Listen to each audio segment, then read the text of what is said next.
Good morning. My name is Meredith Swartz, and I am the purchasing director for DOA. And DOA is a unique agency. We're kind of the land of the misfit toys, we call ourselves. So anytime that there's other divisions that are smaller, other departments that are smaller within the state, we act as their fiscal office and their purchasing office to help their needs too.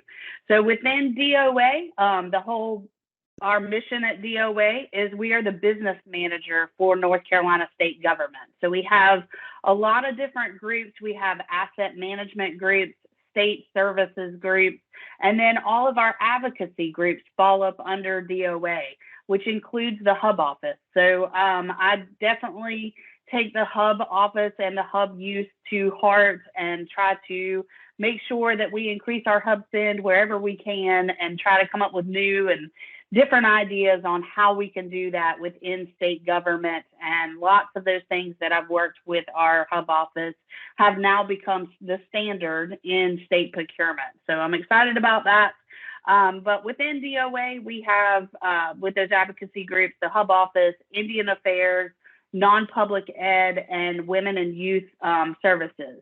And then, like I said, we have asset management. So these divisions help other departments and divisions within the state government. So facility management, we manage all the buildings in the downtown complex and some off of Reedy Creek Road. State construction, so state construction, when they need to buy something for state construction, it will come through our office.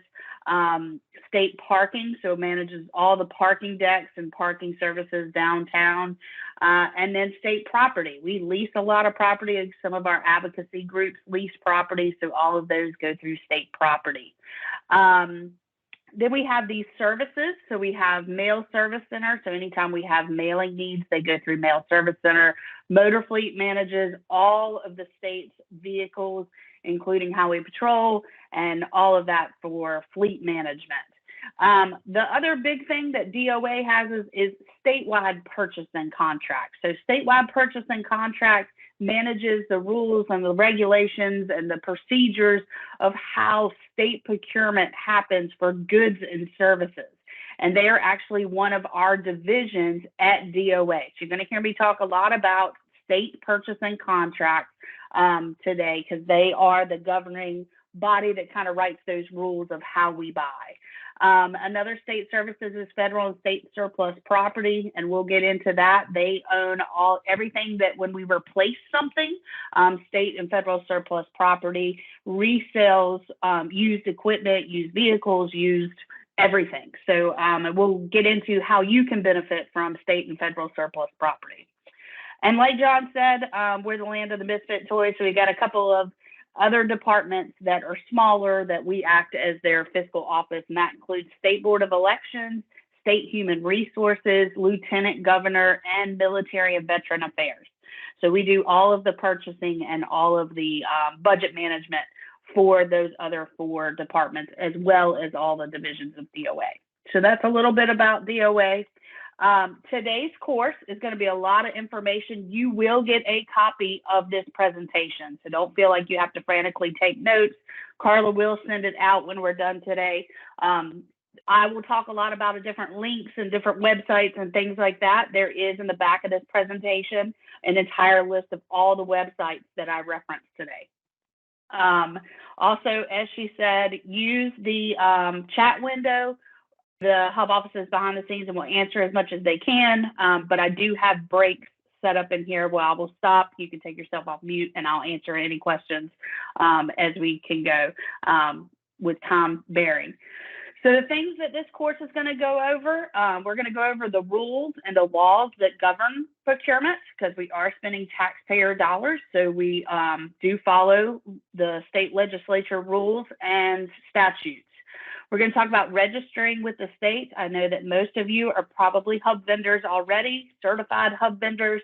So if you are certified, you are registered within the state. We will also have a section in here about how to become hub certified. I won't go through that in detail since most of you are certified. But like I said, all that information will be in this presentation for you to have and keep. We'll go through e-procurement and how we use e-procurement, and EVP, which is where you register to do business with the state. We're going to talk about the HUB program and how we use the HUB program and all the different nuances that you get with being a HUB vendor. We're going to talk about how the state seeks competition, and then our solicitation response methods. So how you respond to those solicitations that are out on the street. Then once we get those responses, we're going to talk about how we evaluate them and our different ways to evaluate the bids that come in. And then on the back end, the award process and some contract monitoring once you have a contract. So first, we're going to start off with the rules and the laws that govern state procurement. We're going to go through the differences between goods and services and the different types of contracts the state has. And we're going to go over delegations and policies that drive how we purchase different things. So we talk about the rules. There's kind of a hierarchy of who has the most say in the rules. First, it goes over to the legislature for the North Carolina General Statutes. So those are written laws on how those taxpayer dollars are spent. Then from there, there's an administrative code. We're going to talk a lot about the Purchase and Contract Goods and Services Administrative Code, which is the rules that we take the laws and then write rules on how we buy. And then there's an overall North Carolina procurement manual. So the manual puts procedures for the rules on how we buy. Then every state agency, community college, university, each of us have an actual manual that takes those rules and the procedures that they write at state procurement and gets them for that particular department. So when we get into this, and you're going to see a small purchase threshold, every state agency's manual can be different in those small purchase areas. So anytime you see in this presentation anything highlighted in yellow, I'll try to go through here and I'll make a point to point it out. That is specific to DOA. So most of these rules and laws are for all the different departments, universities, community colleges, but the stuff that's in yellow is particular to DOA. So we talk about the different codes. If you want to fall asleep, you're welcome to go read the administrative codes and the general statutes of how we buy, but I'm going to break that down for you in very layman terms today of what those rules and laws are. So we have standard goods and services, just a standard good. I need to buy a widget. This is how much it is. We have standard services. I need a vendor to come in and do a service for me. Standard goods and services are under General Statutes 143, Article 3, and the Administrative Code, Title 1, Chapter 5. Information technology purchases are a little bit different. So anytime that we are touching data, so whether we're buying a hardware, software, or if we're sending a vendor our data to manage, anytime that there's any kind of data or an IT purchase, it falls under an information technology purchase. It's still goods and services, so it still runs through the standard procurement offices, but it's an information technology purchase that has a different set of terms and conditions in our contracts and things like that. So those general statutes are in 147, Administrative Code, Title 9, and Chapter 6. Then there's state construction. And state construction is the renovation, the alteration of a state property. So if we're touching wiring or moving walls or building a facility, anything like that would fall under state construction rules, which are General Statutes 116, 143, and 153, and they have their own manual. So today we're really going to be concentrating on the two goods and services procurements and those rules and those procedures and those laws that govern how we buy in these two arenas. Like I said, state construction has its own set of rules. Anytime that we get things where we're repairing, we do reach out to state construction and they make the decision, is this a state construction project or is it going to stay with goods and services? And on the norm, if we are not doing it something that requires like an architect or design review, it usually still falls under goods and services. So who are your potential customers when we talk about state procurement? We've got 28 state agencies. We have 58 community colleges in North Carolina, which is one of the highest in all the states in the U.S. We have 16 public universities. We have over 2,500 public charter schools. And then we have 100 counties and 500 plus municipalities. So of all of these customers, when I start talking about where we post bids and EVP and registered with the state, all of these different entities use those search guides to find vendors. They use those different websites to post bids.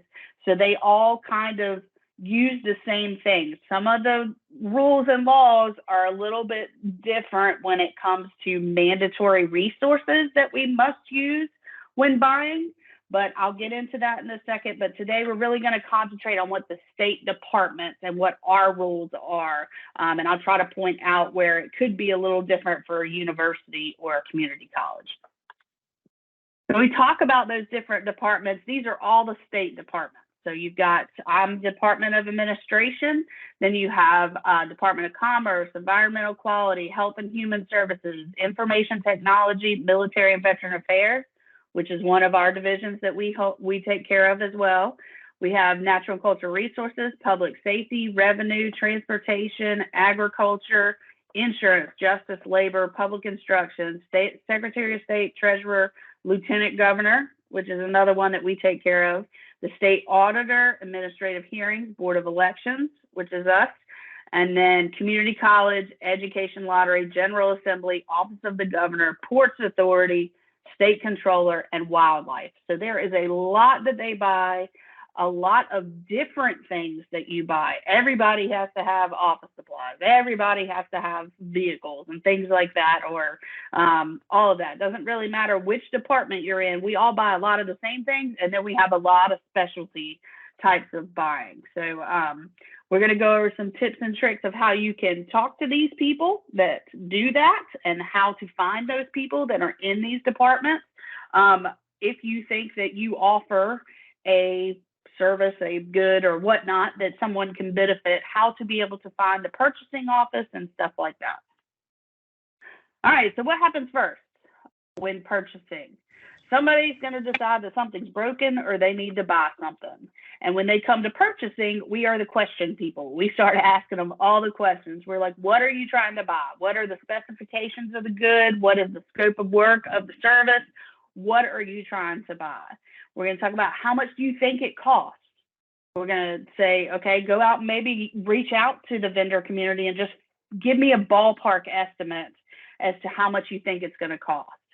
Does the division have funding? You wouldn't believe how far we get, and then there's no money to move forward. But do you have funding is one of the first questions that my office asks. How do I buy it? So what's the documentation and what is the information that I need to give to purchasing so that I have all my ducks in a row when we're ready to go make that purchase?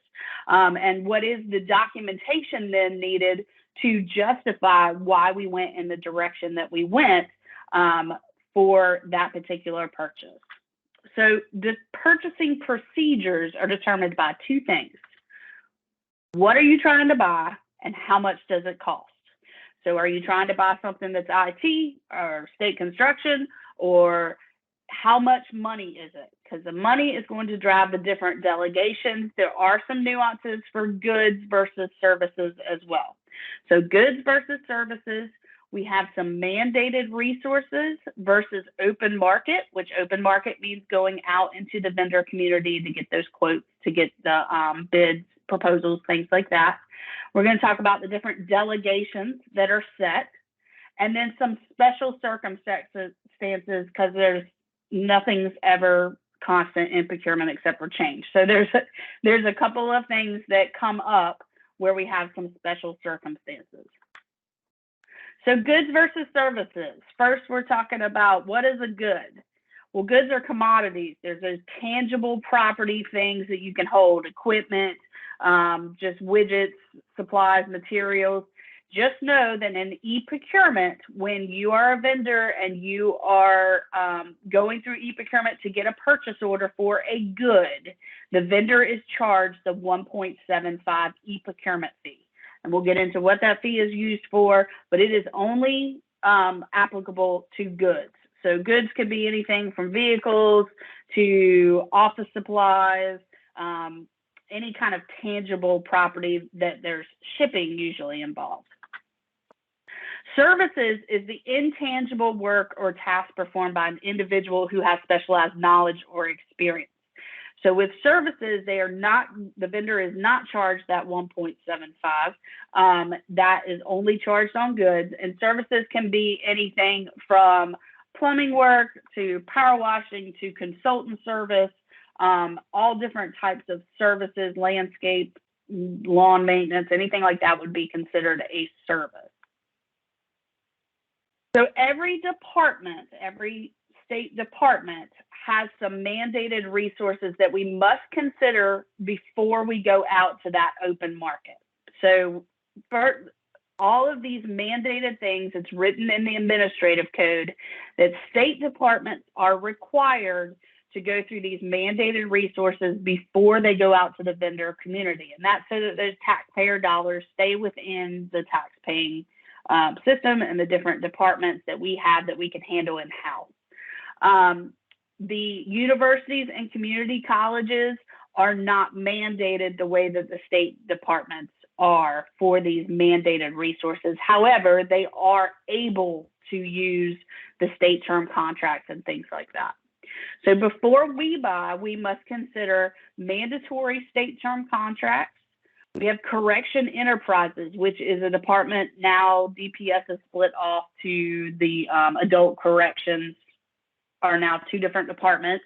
But Correction Enterprises is a great program. It uses the prison system. And while someone is incarcerated, they get to learn a trade, a skill of some sort with Correction Enterprise and provide that service or those goods to all the different state agencies and entities.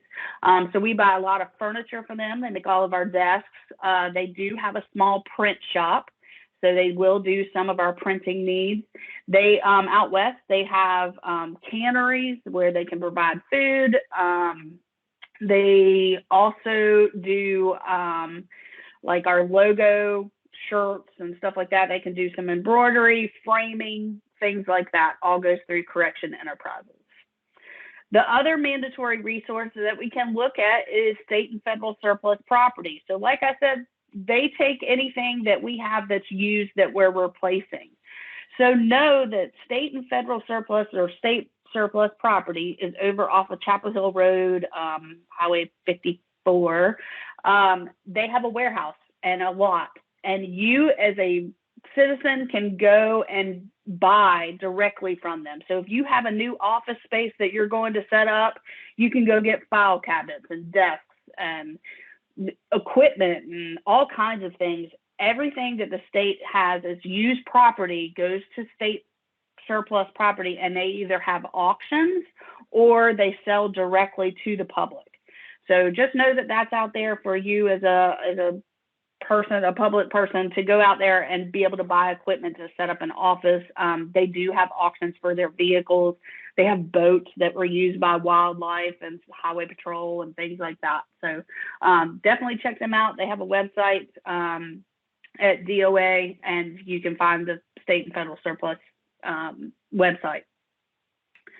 The Mail Service Center handles all of our courier mail. They also handle all of our outgoing major mail things. So think of the DMV when you get your registration in the mail with your sticker. All of those go through the Mail Service Center and are processed that way through the Mail Service Center. We do get a break on postage because we are a state agency, so we can get great postage rates going through the Mail Service Center. State Construction Office, we've talked about that. That is where anything where we are actually manipulating the building must go through state construction. So when they talk about when it has to go through design review or architecture review, it will become a state construction project and then be on those other, their manual and those other general statutes. The state property office manages all of our lease space and our owned space. So they have real estate side that does the selling and the buying of state property. And then also we have lots of satellite offices where we actually lease space. So any leases must go through state property. The other type of contract that we can write with another state agency is an MOU. So it's a memo of understanding, and that's writing a contract between us and another state entity, whether it's a university to do a research project for us, or writing with actually a nonprofit can be done through an MOU, and it doesn't have to go through procurement. So MOUs are just memos of understanding that are usually written between two state entities, or is a contract written between a state entity and a nonprofit. When we talk about the state term contracts, like I said, these are either mandatory or convenience contracts. The mandatory contracts have to be used by the state department. There is a searchable list of all of the state term contracts on PNC's website, so for goods and services, as well as IT, Department of Information Technology, has their own state term contracts. So as far as goods and services contracts, we have for vehicles and office supplies and audit services. We have a Granger contract for hand tools and small supplies like that. All of the state term contracts do go out for bid just like a regular contract. So vendors can get on state term contracts. At the back of this, there's the link to PNC and DIT. When you click on the state term contract list, the contract manager's information is there for that particular state term contract. Some of the IT state term contracts for, I believe, staffing services where we get developers and things like that. That is like an open bidding situation where they can constantly add more vendors to that contract. So it might behoove you, if you do that type of work, go on that state term contract page, look at the different contracts, and then reach out to that contract manager and just say, hey, how do I get on this contract? How do I become one of the vendors that's on one of these state term contracts? But they do have also listed on that same page is when the expiration is. So like I said, some of the IT ones are just open, I can't remember what they call it, open vendor. They keep adding vendors to it even while it's not expired. The whole purpose of state term contracts is to offer lower prices with good quality products, shorter delivery times. Any vendor that's on a state term contract must be able to service the entire state. So we can, from the mountains to the coast, you got to be able to service anywhere in between on that state, because we're all spread across the state to be able to use that state term contract. And it goes through e-procurement so that we can negotiate prices, be able to pull the data, see what we buy more of, and be able to negotiate those prices better. All right, so open market. Now we're talking about going out into the vendor community. So we're going to talk about different agency delegations. And that delegation is just how much money we're spending and the rules that fall under those different tiers on how much we're spending. So for open market, is it just a procurement purchase according to the rules and regulations of the state from the vendor community, where none of those mandated resources that we just talked about will meet our needs. For a delegation, each state agency, community college, university has a general purchasing delegation which the state procurement officer approves. So he can either raise it or decrease it. It's based on compliance reviews, what your staffing is, and things like that. And you can ask for a higher delegation, and they can raise and lower that depending on after the review of your particular department. But all of those purchases that are made under that particular department's delegations are processed and executed by the agency. There's no oversight. It's all handled in-house if it's under that delegation. Any purchases over that delegation require additional approvals, and if it's a goods and services, state purchase and contract reviews any postings and any openings over that particular agency's delegation, or the Department of Information Technology if it's a goods and services. So for DOA, and this says that PNC delegation is 50 grand. We actually just got raised to 100. So, but we'll keep it at 50 for this because that hasn't totally taken place yet. But we're at 50 grand. So anything under that 50 grand, we can handle in-house. We bid it out. We go and get quotes. We do whatever the procedure is, and we award it in-house at Department of Administration purchasing office. If it's over 50 grand, it will have to get the approvals before we post it and after and before we award it by PNC. If it's DIT, that number is 25,000. So at 25,000, anything over that has DIT oversight and approvals. So this is in yellow. So this is DOA's general delegation list, and this is for our open market policy. So at DOA, we put $1,000 as a micro purchase on a P card. Not everybody in our department has a P card, but if they do, they have the authority to spend $1,000 on a good or a service or an IT project, or not project, but IT service with a P card, as long as it's not a mandated resource that they have to go through. So if it's not on state term contract and doesn't have to go through one of those other things, they can go swipe their P card to make that purchase.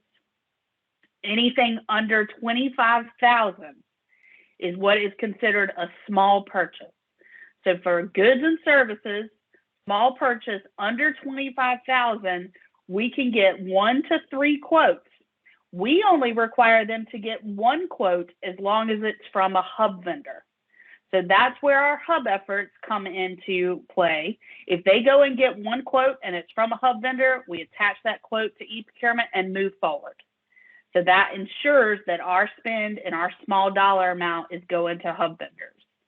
From 25 to 50, soon as we get over that small purchase threshold, we are required to get the vendor to sign the terms and conditions of doing business with the state. So with those signs of the T's and C's, the terms and conditions, we send the vendors a document, a solicitation document, which is either an RFQ or an informal PDF. And we'll get into what all these documents look like and what each one of them is for. But once we get over $25,000, we have to get the vendor to sign the terms and conditions. We require 3 quotes to seek that competition, and we require that one of those quotes, at least one, must be from a hub vendor to ensure our hub efforts are met. As soon as we get over 50 grand, we're talking about formal competition. So formal competition is where we actually post the bids out. So when we're talking about quotes, the RFQ and the small dollars under 50 grand, the guy that turns the wrench, you're going to hear me talk about the actual end user, the guy that knows that something's broken and he's got to get it fixed. He goes out and gets those informal quotes. He does his hub efforts, and then it's executed. When we get over 50 grand is when we go out on the vendor community, out on the EVP, and we post a bid, and we wait for responses from that bid to evaluate that bid and award that bid. So when we go to post that bid for anything over 50 grand, it requires PNC approval before we post it and before we award it. And the 2 documents we use are an IFB and an RFP. And this says IPS, but IPS has been replaced with EVP, and we'll get into EVP, what that is. For IT purchases, we're a little bit different. So for IT purchases, if it's $1,000, they can go put it on a P card. If it's $5,000 for a small purchase, we just require 1 quote. And then if it's from 5 to 25, we consider it informal competition. We require 3 quotes. But if it's over that small dollar amount for IT, we have to start formal competition at 25,000. So that's when it goes to DIT procurement for review approval before posting and before award. Any contracts that we estimate to be over $1 million will be reviewed before posting and before award by legal. So our attorneys at PMC or at DIT review anything that we estimate to spend over $1 million. So there's an extra approval. So when we get into these things where there's formal competition, those things take a little bit longer because we're getting those approvals before we post it, we're getting those approvals before we award it. So all of those things take just a little bit longer to get them completed, usually anywhere from 3 to 6 months if you're talking a complex RFP. So our different types of contracts we have a standard state term contract. That's a binding agreement between the vendor and the state to buy those commodities or services, just a standard term contract. I want you to provide this for this amount of time. Then we have agency specific term contracts. These work like our state term contracts where there's no guaranteed quantity that we're going to buy. So we're not asking you to buy 7 vehicles and you tell me how much the vehicles are. This could be, I want you to come in and if I have a potential for mold and I need you to come in and look and check for mold, I could have a vendor under contract where we award based on their rates to come check for that mold. But they're not guaranteed that we're going to need that mold, but I have you on an emergency basis where I have a response time in that contract for you to meet and things like that and how much it is. So I have the money set aside and I can call you when I need it and then you can bill as you need it. So it's an indefinite quantity. It works just like a state term contract, but it's for just a specific agency. All of our standard contract terms, a department can award up to 3 years. Sometimes that's 1 year with 2 optional renewals, and sometimes that's 3 years flat. But the max that we can award without additional approvals is 3 years. So anytime you see one of these things solicited and out on the street to bid on, make sure and look at the contract term because it could be 1 year with 2 optional renewals, and those options are up to the state if they want to use those options. It could be 3 years flat, and know that if it's something like 5 years, they had to get additional approvals to go that long. So they had to justify, why do we need this longer period? So just know that that's all part of the contract file as well. So we talk about service contracts. We have our standard service contractual contracts where we're just contracting with a vendor that has that experience to come in and do those services for us. Something as simple as janitorial, something as complex as training or security guards, med lab services, taking our hazardous waste. Any of those service contracts are just standard service contracts. Then we have a consultant service contract. Consultants are a little bit different. They come in and they review one of our programs. They have specialized knowledge or experience, professional qualifications to be able to investigate that program and provide us their improvements on that program or advice or analysis on that program. They don't actually perform those improvements. They're just looking at it and they give you their opinion of what should change or what the analysis is. We just get a report and then we make those changes in the background if necessary. So that's what the state considers a consultant service contract, and those consultant service contracts, no matter how much they are, must go through the governor's office. So that extra step definitely adds a little time to when we're doing a procurement for a consultant service. But any vendor receiving payment for any type of service over $600, that's where that 1099 form comes. So DIT, we talked a little bit about DIT, but DIT purchases, they're under that general statute 143B 1320. It includes hardware, software, online data subscriptions, license agreements, but really the big thing now is data, and more things are becoming DIT purchases because we're transferring data. So we have things like our benefits programs, so where we get OSHR, our Office of State Human Resources, buys, I don't know, vision insurance. Well, they are holding our state employees' data and being able to go into our benefits program. So therefore, it's becoming a DIT purchase, even though we're not buying software from them. So a lot of different purchases nowadays. If you have any type of data involved transferring between the state and your company, it will become a DIT purchase. And know when you are submitting a DIT purchase, be on the lookout through those solicitations. You might have to submit up front a VRAR, which is a vendor readiness assessment report, where we look at your systems and make sure it meets where our data will be held and make sure it meets those security reviews. Also, we could ask for a SOC 2 report. There again is a security review. DIT, there's a state procurement DIT as well, and those are the guys that approve our IT purchases. DIT has those state term contracts. One, they have them for software, hardware, telecom, all of our cell phones and stuff like that is through DIT state term contracts.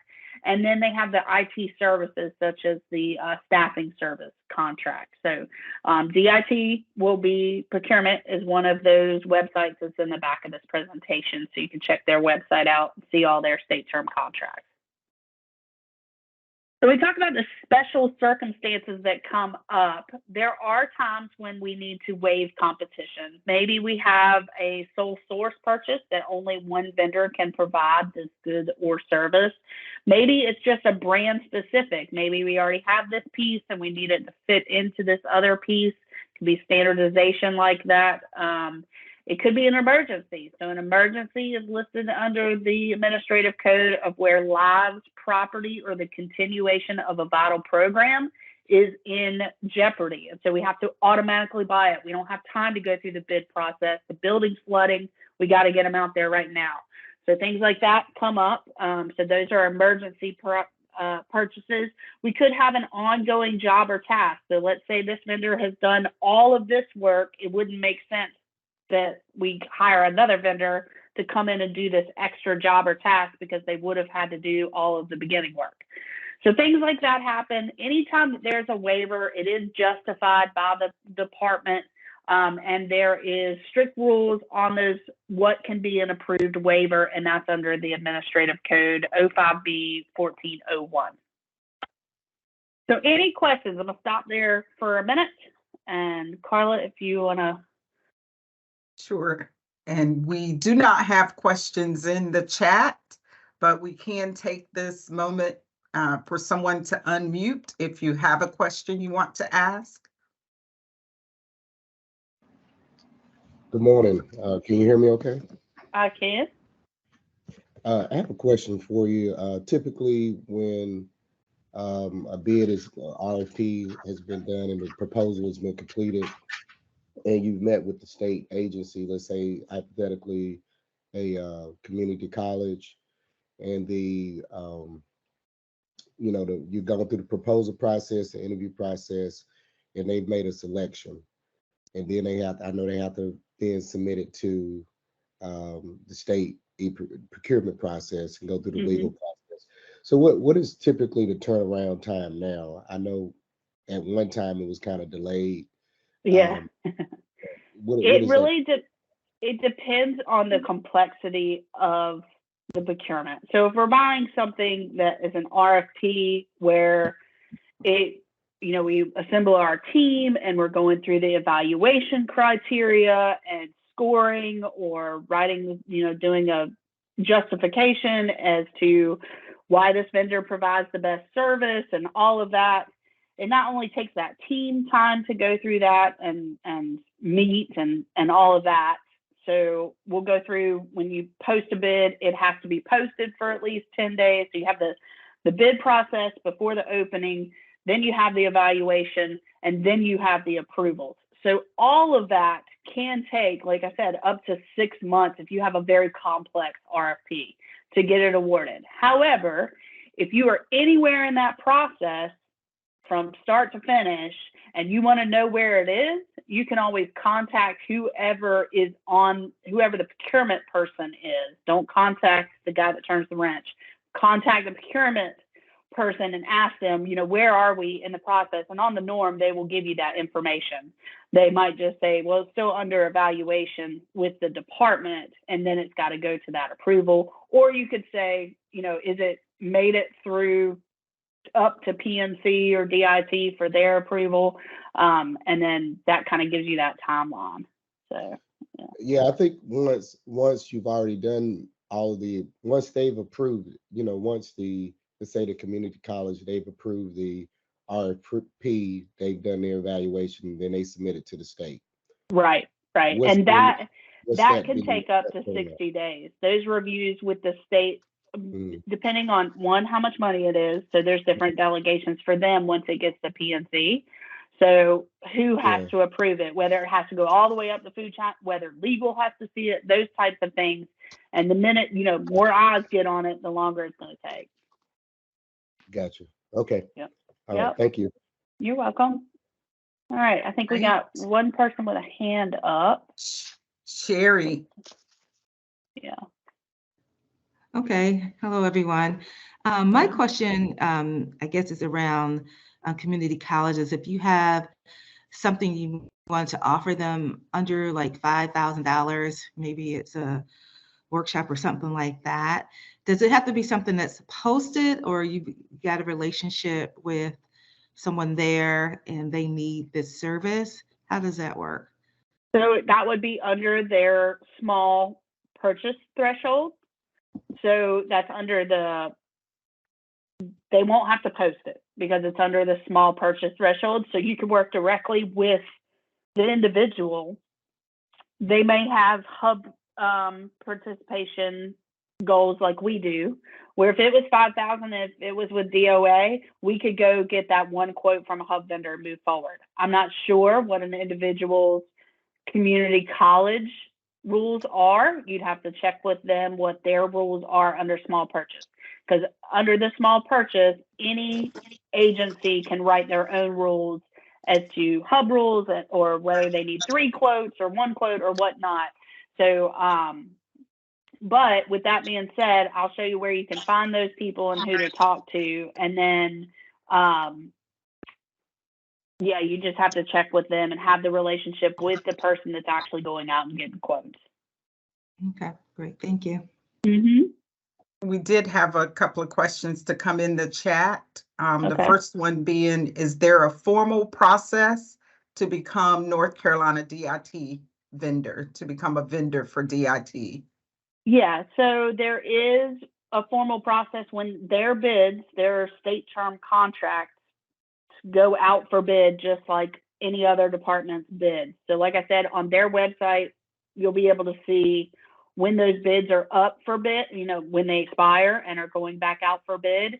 And it has the contract administrator's name, phone number, email address, and all of that on it. You could reach out directly to them to get information for that particular contract, to find out if it's going out for bid or if it's something that is continuously open, adding vendors. There are formal reviews to become one of those vendors, I'm not sure if you have to submit a proposal, but whoever owns that contract will be able to tell you what that process looks like to become a state term contract vendor on one of the DIT contracts. Yeah. And then when a contract for goods is awarded, does the vendor have the autonomy to invoice a deposit or a portion of the award up front? So the state pays net 30, and we're going to get into invoicing later on, but the state does not pay for any services up front. There are, if it was a project where there's pieces of a project, let's say that's in phases or something like that, then you could invoice at the end of a phase. So it would depend on how that contract is written. And we're going to get into, if you have any questions during the bid process, where you send those and how to use that to your benefit. because that is the most important. If you get nothing else out of this program today, is be able to use the question and answer period to your benefit. So that is a great question to say, okay, if we do this, can we split it up into phases and bill that way? And they have to give you an answer for that particular bid. So that would be one way to do that, and they can say yes or no. I'll be upfront with that for that particular project, but that would be project by project based. Yeah. And so I'm going to take the next question from a hand raised by Jimmy Price. Hey, good morning. My name is Jimmy Price with Step Above Cleaning Service, and I guess it's a question or maybe a statement. Maybe if you go through the RFP process and you go through the walkthrough for that particular, just says Department of Transportation, whatever the bid is, you get selected and they ask for a BFO. I guess that's the best final offer. Yep. Right. And then they pull the bid.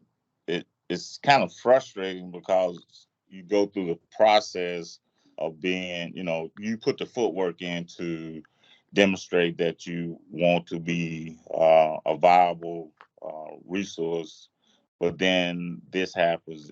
It's kind of a morale bummer, really, because I don't know. I guess yeah, there's different reasons why we would pull a bid. So, it could be based on that all the bids came back and we don't have the funding for it. It could be something as simple as that. There are ways to be able to find out. Everything that we do is public record. We're going to go through doing public records requests and being able to find out why they pulled it. You might be able to just call and say, hey, why did this get canceled? But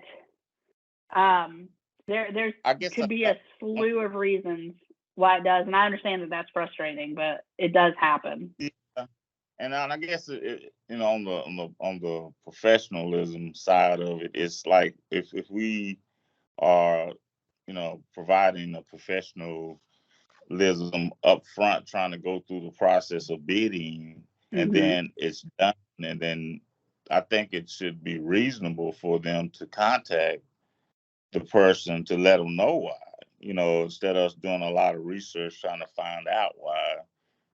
Because it just seemed like, I went through the process of finding out, and it didn't get a real reason, but I just thought it was really unprofessional to not be professional about telling a person this is the reason why, and we may bid it out again at a later time. So that's, yeah.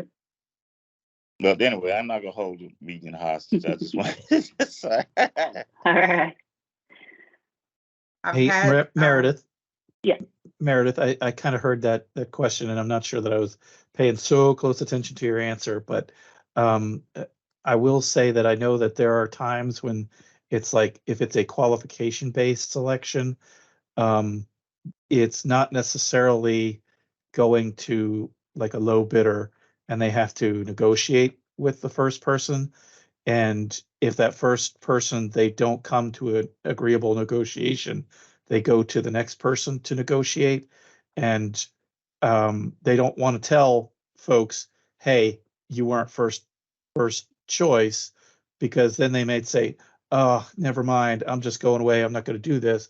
But they may come back to them later on and say, we would like to talk to you about this. So it may depend on the type of purchase that's going on. So it may be that it could be that the people who are doing the purchasing don't have time to respond to everybody to let them know why a selection wasn't made for them. It also could be that they're not quite done with the process, and they don't want to set somebody aside when they might need to come back to them later on. And like I said, we'll get into public records requests, and everything that's in a procurement, if it's awarded, becomes public record. So you would be able to see, and when we get into that, kind of the documents that you would be a good idea to request that will show everything that happened in that procurement. So you'd be able to, it should be spelled out. This is what we did, and this is why we made the decisions that we made. So we'll get into that in a little bit this afternoon. I think we're going to take one more, and then we'll move on for time. Carl? Yes, that would be Charlie. And anybody that's gotten their question answered, if you would lower your hand. But Charlie, if you still have your question, you can unmute. Good morning to everyone. My question was, you had mentioned mold, and that being emergency, an emergency call. We do offer mold and mildew mitigation, but my question is, how do I know if my certifications match what the state will need? And on top of that, how can I be preemptive? Where do I go looking for the relationship to be the person they call? Does that make sense? Yes. So we at DOA have facility management, and facility management manages all the buildings in downtown. DHHS has its own facility management team. So there could be different departments that have different facility. That's what I would ask for when you're looking, is I want to be looking for the department facility person that would handle emergency, disaster recovery, a lead abatement, things like that, to be able to talk to that person and get with them. That's what you're needed to ask for. However, DOA, we kind of preemptively have an agency-specific contract. We have one for disaster recovery, and we did put one out for abatement services. I want to say we didn't get any response, but we have an agency-specific contract where there's no minimums and maximums guaranteed, but we have the vendor under contract for a period of time. So I think that one was 1 year with 2 optional renewals, where we could have it spelled out. If we call you within 24 hours, you're on site, things like that. I don't know if that's what it said, but whatever the response time is written into the contract, whatever the rates are was written into the contract. And then that was a facility management contract where they could call and say, you're under contract. I have mold, potential mold. Can you come out and do your thing? Tell me if I have mold, and then bill me for it. And I'll attach the PO to that contract to use. So we have that contract at DOA. I don't know if the other departments do, but it could be something, if it's something done on an emergency basis, where they just do them one-offs when they happen. It would be a good idea to get in with whoever the facility person is to say, hey, this is what my service offers. To really find who that person is, contact the purchasing office, and then say, who manages facilities for your department? Who can I get in with? This is what I offer. Who do I need to talk to? And often the purchasing office is going to throw you to whatever division does that type of service. Because those decisions are made at that level, at that end user level, and then by the time it gets to us, we're just cutting a PO. So that's probably your best bet. So, and go to a department's website. It very well could be listed, like who the contacts are. I mean, any department's website. I know our website at DOA has every single one of our divisions and then contacts within that division. So it might take a little research, but they're out there. You just have to kind of hunt for them. So, all right, I'm going to move forward, and we'll just keep throwing them in the chat, and Hub will help me answer what they can, and then we'll come back to it if we can't.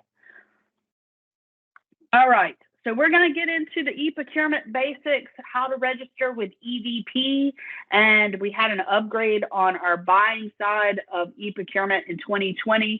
So we're going to talk about overall doing business with the state. So e-procurement basics, e-procurement is our ordering system that's used by most state agencies. I know DOT uses SAP, but I think they're transitioning them also to e-procurement.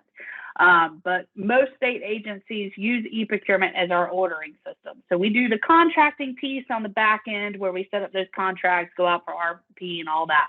But when we're actually making a purchase, based off the contracts that we have, we submit those in purchase orders through the e-procurement system. The e-procurement system is our overall ordering system. It provides a single point of access to all North Carolina government organizations. It's used for increased accuracy on our orders. We can put line items that, for let's say a service that's a monthly service, we can put line items for each month to make sure that when you invoice, you're invoicing against that line item, it matches, we get the payment out. All of that helps streamline and make sure that our accounting people are talking to our end users, talking to our invoicing people, all of that to make it a seamless transition. Many of our state term contracts, including like our office supplies, which is held by a hub vendor, has a uploaded catalog. So when we go into e-procurement and a requisitioner is going to order things for office supplies, automatically takes them out to FSI's website. They can add things to their cart just like they're shopping at Amazon, and then it creates that requisition. So many of the state term contracts, if you become a state term contract vendor, it has that searchability and accessibility to your website for also easy transition. So vendors are charged a 1.75 fee for goods only purchases within e-procurement. So what is that fee used for? Well, it allows us to conduct business electronically. So that fee is used for the process and the upgrades and all of the maintenance and development that happens to e-procurement, as well as the help desk, and all of that is managed with our 1.75 fee to help us manage e-procurement. It allows you to do business with entities and also benefit from those processing of times, and you get automatic emails of your POs and all of that through e-procurement. It's a single point of access for you because most of the public schools and the community colleges and universities and state departments all use e-procurement. And then it's also for you, increase that accuracy. You can make sure that you have the right quantity or the right number of dollars, the right pricing, and it's broken out. Know that that fee is only attached to goods. Shipping is a service. So if you are shipping a good to us, make it two different line items, and the 1.75 fee will be attached to the good and not the service. So it is based on the commodity code, which we'll get into, but shipping is a service commodity code. Your widget will be a goods commodity code, and that's what drives that 1.75 fee. There is potential savings for processing and marketing because it's all linked between e-procurement and EVP where you register. It's all linked together. So when you register to do business with the state and EVP, you pop up as a supplier for us to pick in e-procurement. So in 2020, we did an upgrade to e-procurement. We went from an on-premise system to a cloud-based system. We did at that time change the commodity code to a 6-digit commodity code, the UNSPSC. These codes are global codes that are recognized globally, but all codes that are out there, they are actually 8-digit codes. If you go out to the www.unspsc.org website, that is their website. You can search by code name, code number, all of that. There's all these searchable keyword lists. Just know that the state is only using the first 6 digits of those codes. So the last 2 digits would fall off. But if you can't find a code, you could always do that search and say it gets more into the weeds, right? So it goes from a category down to a catalog down to a code, right? And so the state is only using the first digit code, 6 digits. But any codes that start with 7, 8, or 9 are service codes. So they are not charged the 1.75 fee when a requisition is put in under that commodity code. And if you see a bid listed out there, it shows the commodity code in that solicitation. If it's a 7, 8, or 9, that's going to be a service commodity code that you won't be charged the 1.75 fee. There is vendor training all over the place for all of e-procurement, EVP, and everything. If you just go to the eprocurement.nc.gov/training/vendor training, there's training for all of our different systems on how they're used, how to register, but more importantly, what the commodity codes are, how to search for commodity codes, how to use e-procurement, how to change your contact information. All of that is out there on that vendor training. So EVP, you've heard me say this a couple of times, which is the electronic vendor portal. Just this summer, we dropped the brand new EVP. It is an automated system. It is linked to e-procurement. It replaced IPS. It is an automated place where you register to do business with the state. You search for those formal solicitations. You receive bid opportunities when we post based on the commodity codes that you're registered under, and your hub certification is out there, and a vendor search. So you can search just like we can search for vendors under a commodity code. So let's say you're a subcontractor and you want to look up a prime that does something. You say there's a bid out there and you feel like you could do this piece of this bid. You could search by commodity code just like we search by commodity code and find a vendor that does the rest of it and say, hey, this bid is out here for the state. We want to be a subcontractor. Would you be interested in linking together and do this? Just an example. But it is a one-stop shop for registration for e-procurement and EVP and doing business with the state, and it automatically shoots you notices of when those opportunities are posted out on EVP if you're registered under that commodity code in which we're posting. So the benefits are that the new EVP, it consolidates all the function of state government's 3 procurement applications into a single cloud-based system. So it is got greater efficiency for us. We only post in one place, not 7. And it helps us a lot as procurement professionals. For the vendor, it allows you to have a one-stop shop where you register, you view, and you can submit your bid opportunities directly from EVP. So when you get into EVP, there's a button that says intend to participate, send you an email with the link into sourcing, which we're going to get into. Sourcing is where you actually upload your bid.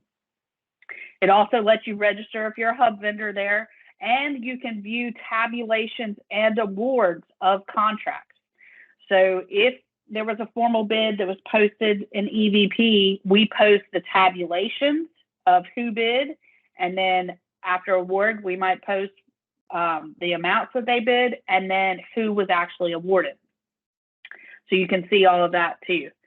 The new platform makes it easier for us to find vendors because now we can search. In the old system, when we would find vendors, they were only showing us the first 4 digits.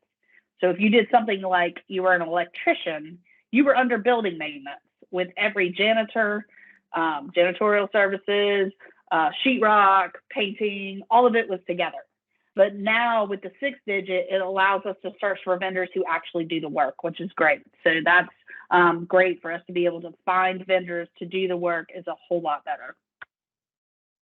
So to get an EVP, if you are already a certified hub vendor, you are already in the EVP, you are already registered as a vendor, you did that as part of your hub certification. But if not, and you are looking to become a hub vendor, you will need to first register an EVP. All you need is internet access, your tax ID or your EIN, and then an email address to initiate your EVP process. This is the link to EVP. You can click on vendor.registered, registered now, complete that registration process. It's totally free. If you have any problems with your registration, if you are a hub vendor, the other thing I want you to take away today is please check your registration and make sure that some salesperson that's not with your company is the email address where these opportunities are going for. If your registration is up to you to keep up to date, I cannot change your registration. The help desk cannot change your registration. You have to change it.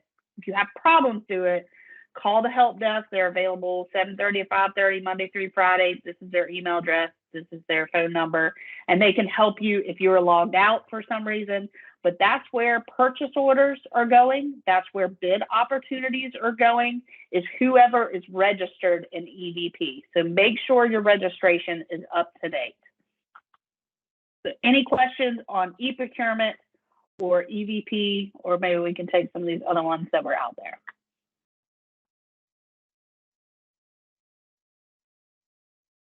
Sorry about that. I was on mute. There are a few questions in the chat. One being, is there a resource that will walk me through completing my first bid application or proposal? There is not a, besides this training today, we're going to kind of walk through the process and kind of give you some tips and tricks on what you should be looking for in solicitation documents. The business centers and the hub office can kind of help. There is business development people there that do help with some of that. And then there's the MBDA, is that right? They help too. So as a hub vendor, I'm telling you, you get some great resources through them to be able to help you with your proposals and things like that. But there's not a particular state job aid or anything like that to do that. All right. Are you going to show us the different pages where we can find bids, is the question. Yes, I think, yes. Next question in the chat. The presentation mentioned that for services, the agency is required to obtain 1 to 3 quotes for up to $25,000. Is that consistent across the board for schools? No, so that small purchase threshold of $25,000 is consistent across the board, that is the small purchase threshold. What happens underneath there is up to every agency. So under $25,000 for my agency, we require 3 quotes. For a school, it could be different. So, but at DOA, we require 3 quotes. That's why I said you would have to contact that particular department to see what that particular department's small purchase procedures are. Next question in the chat. Who do we contact for non-bidding contracts? So I would say the person that goes out and gets a quote. So whatever your service is, goods, service, whatever it is that your company does, go through the kind of state departments and think of what you could offer them, and then reach out to that particular department. Like I said, their websites are all great resources. In EVP, you'll be able to get department information as well. And you could reach out to the purchasing department and say, who do I need to talk to? Because they're going to point you to, okay, if you called me and said, I do mold, I would say you need to talk to XYZ down at facilities, because that's what they do, you know, and that would get you in. So that's probably your best bet, is to get into purchasing, and then they can point you in the right direction. If I am registered e-procurement, do I register separately for EVP? No, that is the one-stop registration. So EVP, now when you are registered in EVP, there is a button that says you want to be an e-procurement and receive purchase orders. Just make sure that button is checked. So I know that's the way it used to be, that you had to check that button to be able to show up as a supplier in the e-procurement. So, but the registration piece all happens now in EVP. As a supplier, what would be the best way to work with prime contractors to supply materials? Should we bid directly to the state or wait until the event notice of award has been posted? Yes, so we only contract with the prime. So if we have a whole project, we are contracting directly with a prime to provide the services for the whole project. However, if you're out on EVP and you see something that has a piece, that you potentially could do. One, I would say if there's a site visit, show up at the site visit. That's your direct access to people that want to bid on it.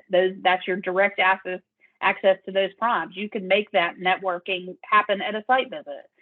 If there's not a site visit for some reason, then you could always go through our vendor search and reach out directly to vendors that you think are, the commodity code will be listed in that solicitation. So you can look for vendors under the commodity code just like we can, and reach out directly to them and say, hey, I offer this. This is out there for the state. Would you like to team up? I can offer this piece of it. So yeah, that's probably your best two ways to reach out to those primes. And then the last question, how often are there bid opportunities for home care / lab services? Probably pretty often, I would think, through DHHS. I would think, and when you're in EVP, you can search by department and see, so here's all of DHHS's open bids, or here's all of DOA's open bids. So you could search by department. I would think they do. We do lab services through facility. I don't know if this is the same kind of lab services, but like we have waste services out at the state public health lab because we manage their facilities. Therefore, we take human and hazardous waste from the morgue. So you'd be surprised, even though we're like DOA dealing with building maintenance, that we would do something like that. So there are different opportunities. So just, I would say your best bet is to keep up with, make sure you're registered under the right commodity codes, because you'll get direct solicitation when those types of services are needed.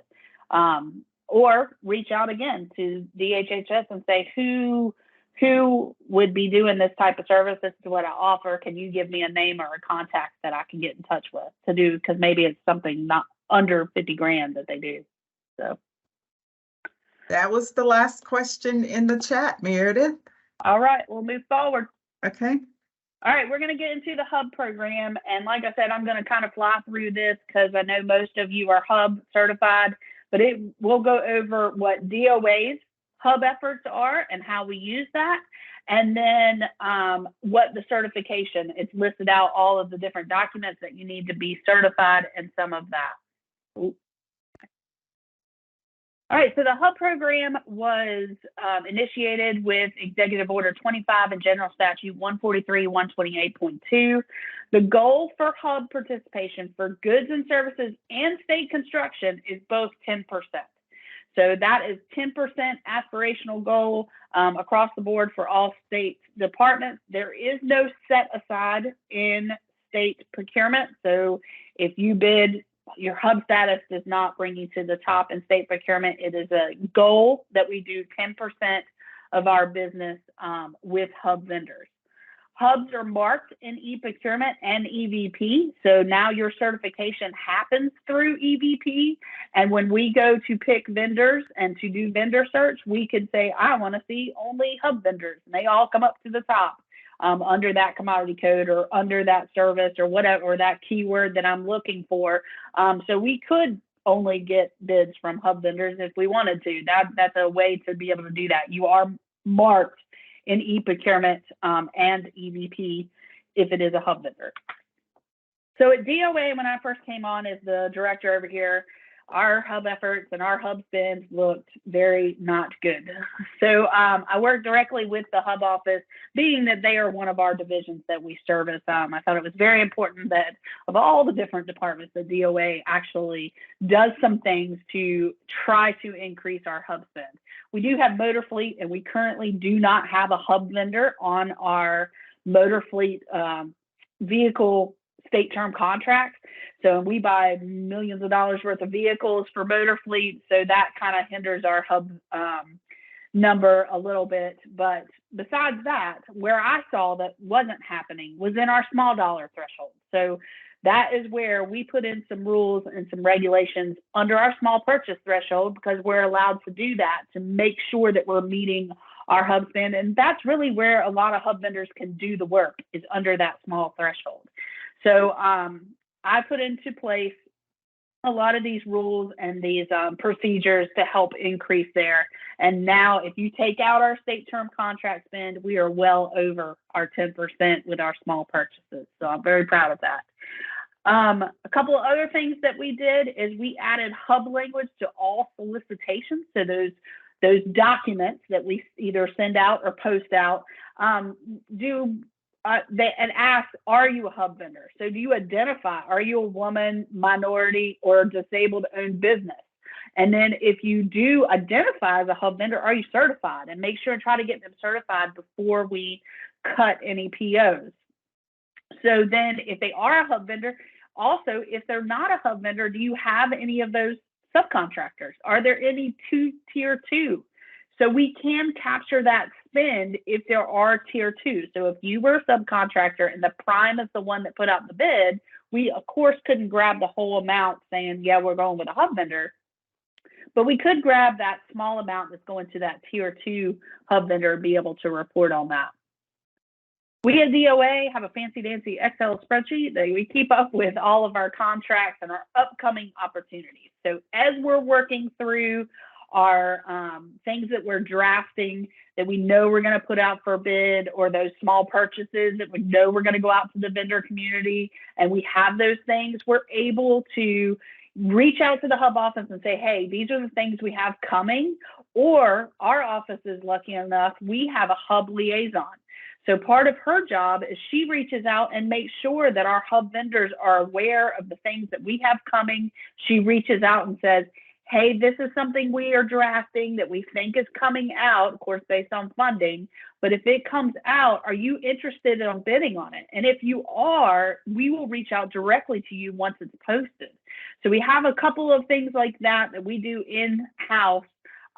We also, every department submits an annual procurement plan that helps the state know what's coming for staffing purposes and funding purposes and things like that. We make sure that the hub office knows about that too for our department.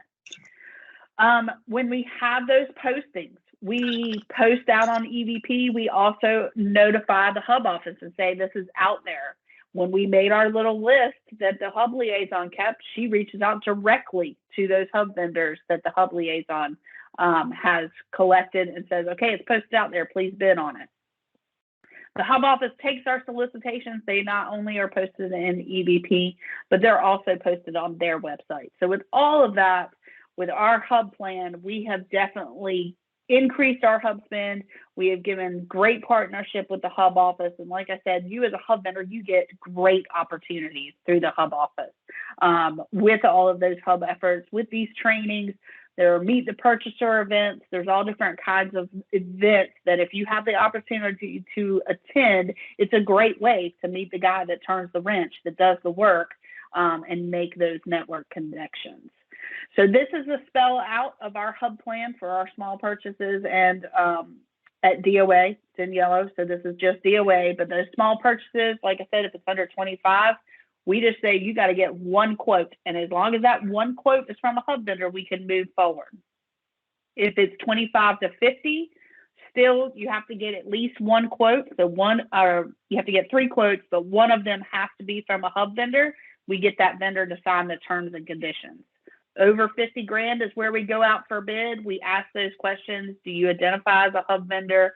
And try to make sure that we get that vendor certified before we execute the purchase order, or we also ask for those tier 2.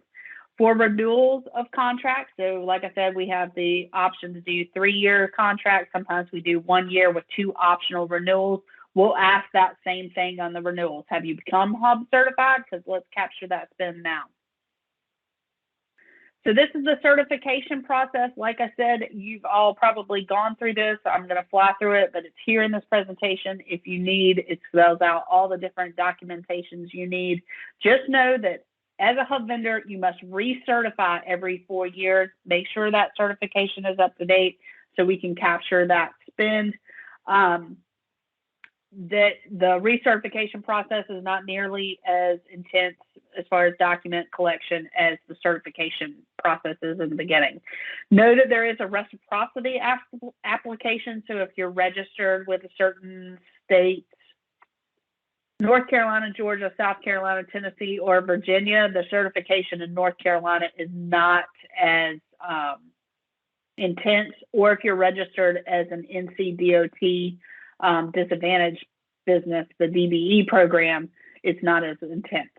So you have these different applications. Now all of the certification happens in EVP as well, so that the Hub office is able to keep track with it digitally. I'm sure they're very excited about all of that. So this is getting into all the different documents. I'm not going to go through all of them, but like I said, it's here for you if you need on any of that. So any questions on our Hub program?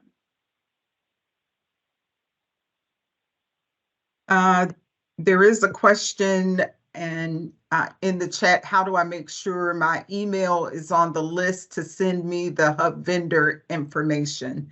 And it hasn't been answered in the chat yet. So I'm assuming Hub, just like anybody else, is using the emails that the vendor is registered in EVP. So that's where correct. all of our contact with the vendor community happens, and uses the numbers and the emails and all of that through how you're registered with EVP. If you have any questions on that registration, or you have problems with, you're locked out or any of that, call the help desk, the e-procurement help desk, and they'll be able to get you in and make sure that it's all correct. There is a question. I've noticed that some agencies are using Ariba. Should we be registered on Ariba as well? Yes, and we're going to get into Ariba is our network where EVP is where bids are posted, and then to respond to a posting is in the Ariba sourcing tool. So when you go to respond to posting, you might have to register with Ariba to be able to get into that actual procurement to be able to respond. So yes, that is and we're going to get into that here in a minute, into sourcing and responding.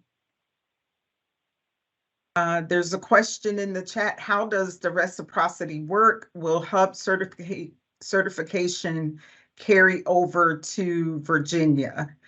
And I can answer that question to say that if you are certified in Virginia, your certification can be used for Hub certification reciprocity.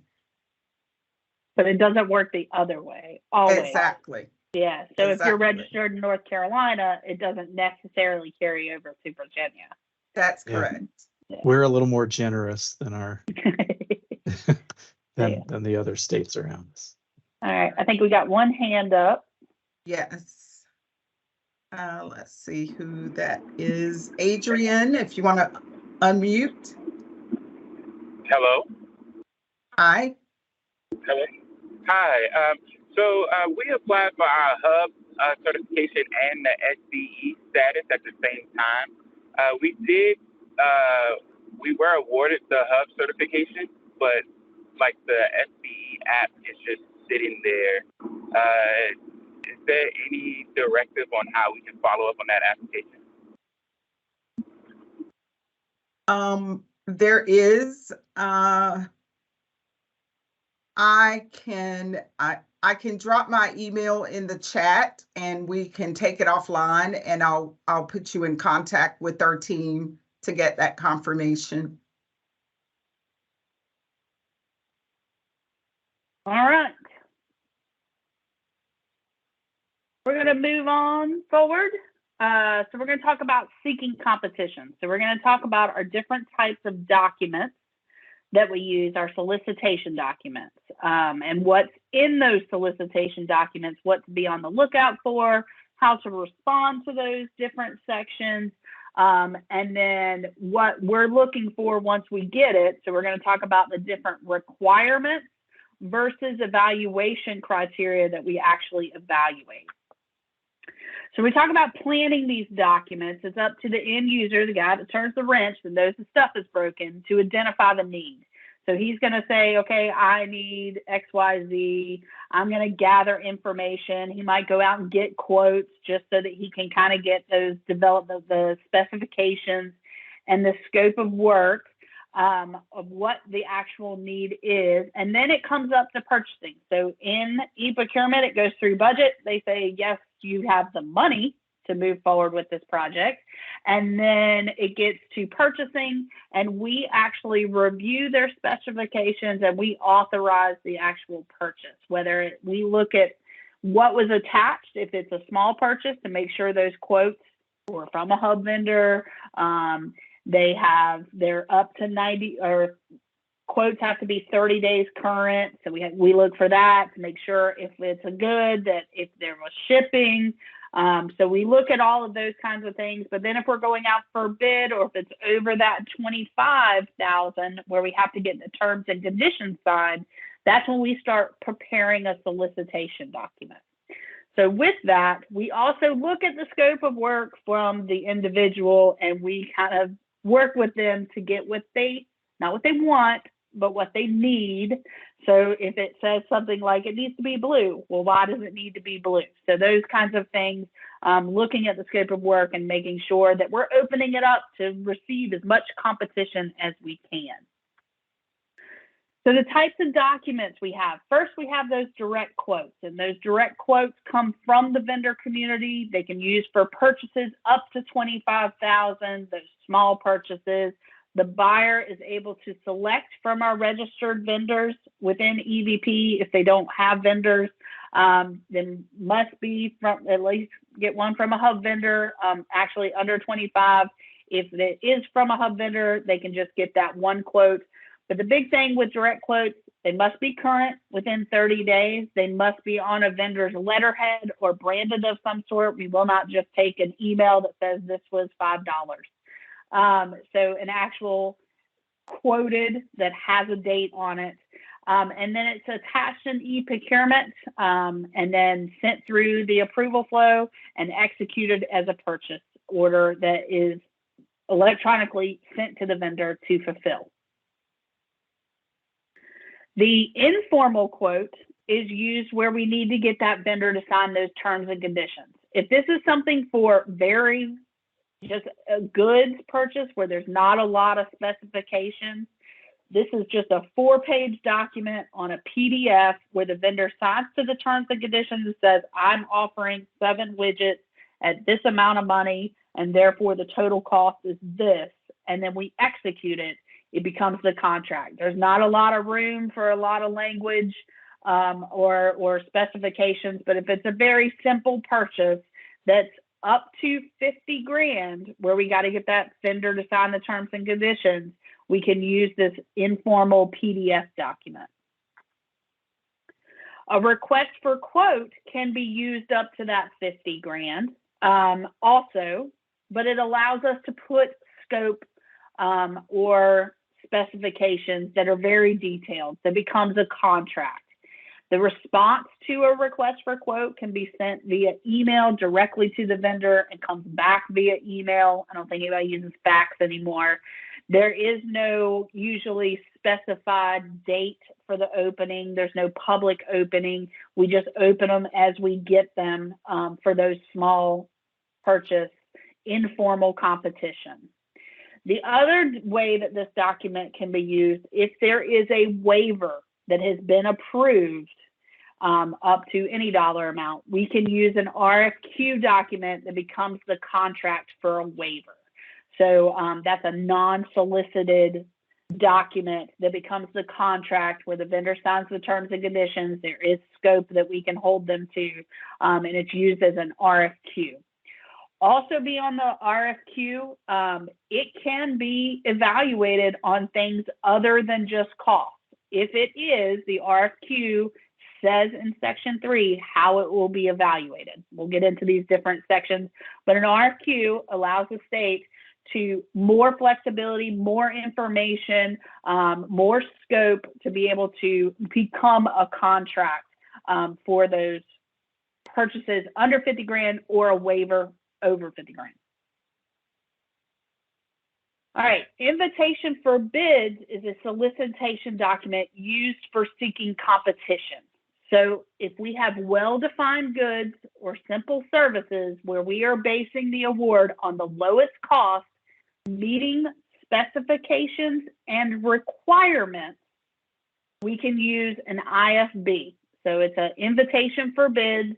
It is posted out on EVP. The code says that we must post IFBs for a minimum of 10 days. And when we get into that 10 days, that is 10 days, not 10 calendar days, not 10 working days. It just says 10 days. So if we have something we need to finish fast, we could do it just 10 calendar days. However, most of these solicitations have a time for a question and answer. There could be site visits. There could be other things that happen during the bid process that extend that out longer than 10 days. In each of these documents, there will be a calendar of events under section 2 that says this is when this is happening. This is when this is happening. So that 10 days is spelled out where it is. There are public bid openings, and anybody, even the people that did not bid, can attend the bid openings. Just knowing when we get into bid openings, most of the time during a bid opening, we only read out who bid, not what they bid, so that if there's potential for negotiations, we can do those before we release pricing. Request for proposals, the RFP, is for a combination of goods and services, complex purchases, where we can evaluate on something other than just cost and other than just requirements and specifications. So we can put in that we want to evaluate what you've done in the past or who's doing the work, those different types of evaluation methods.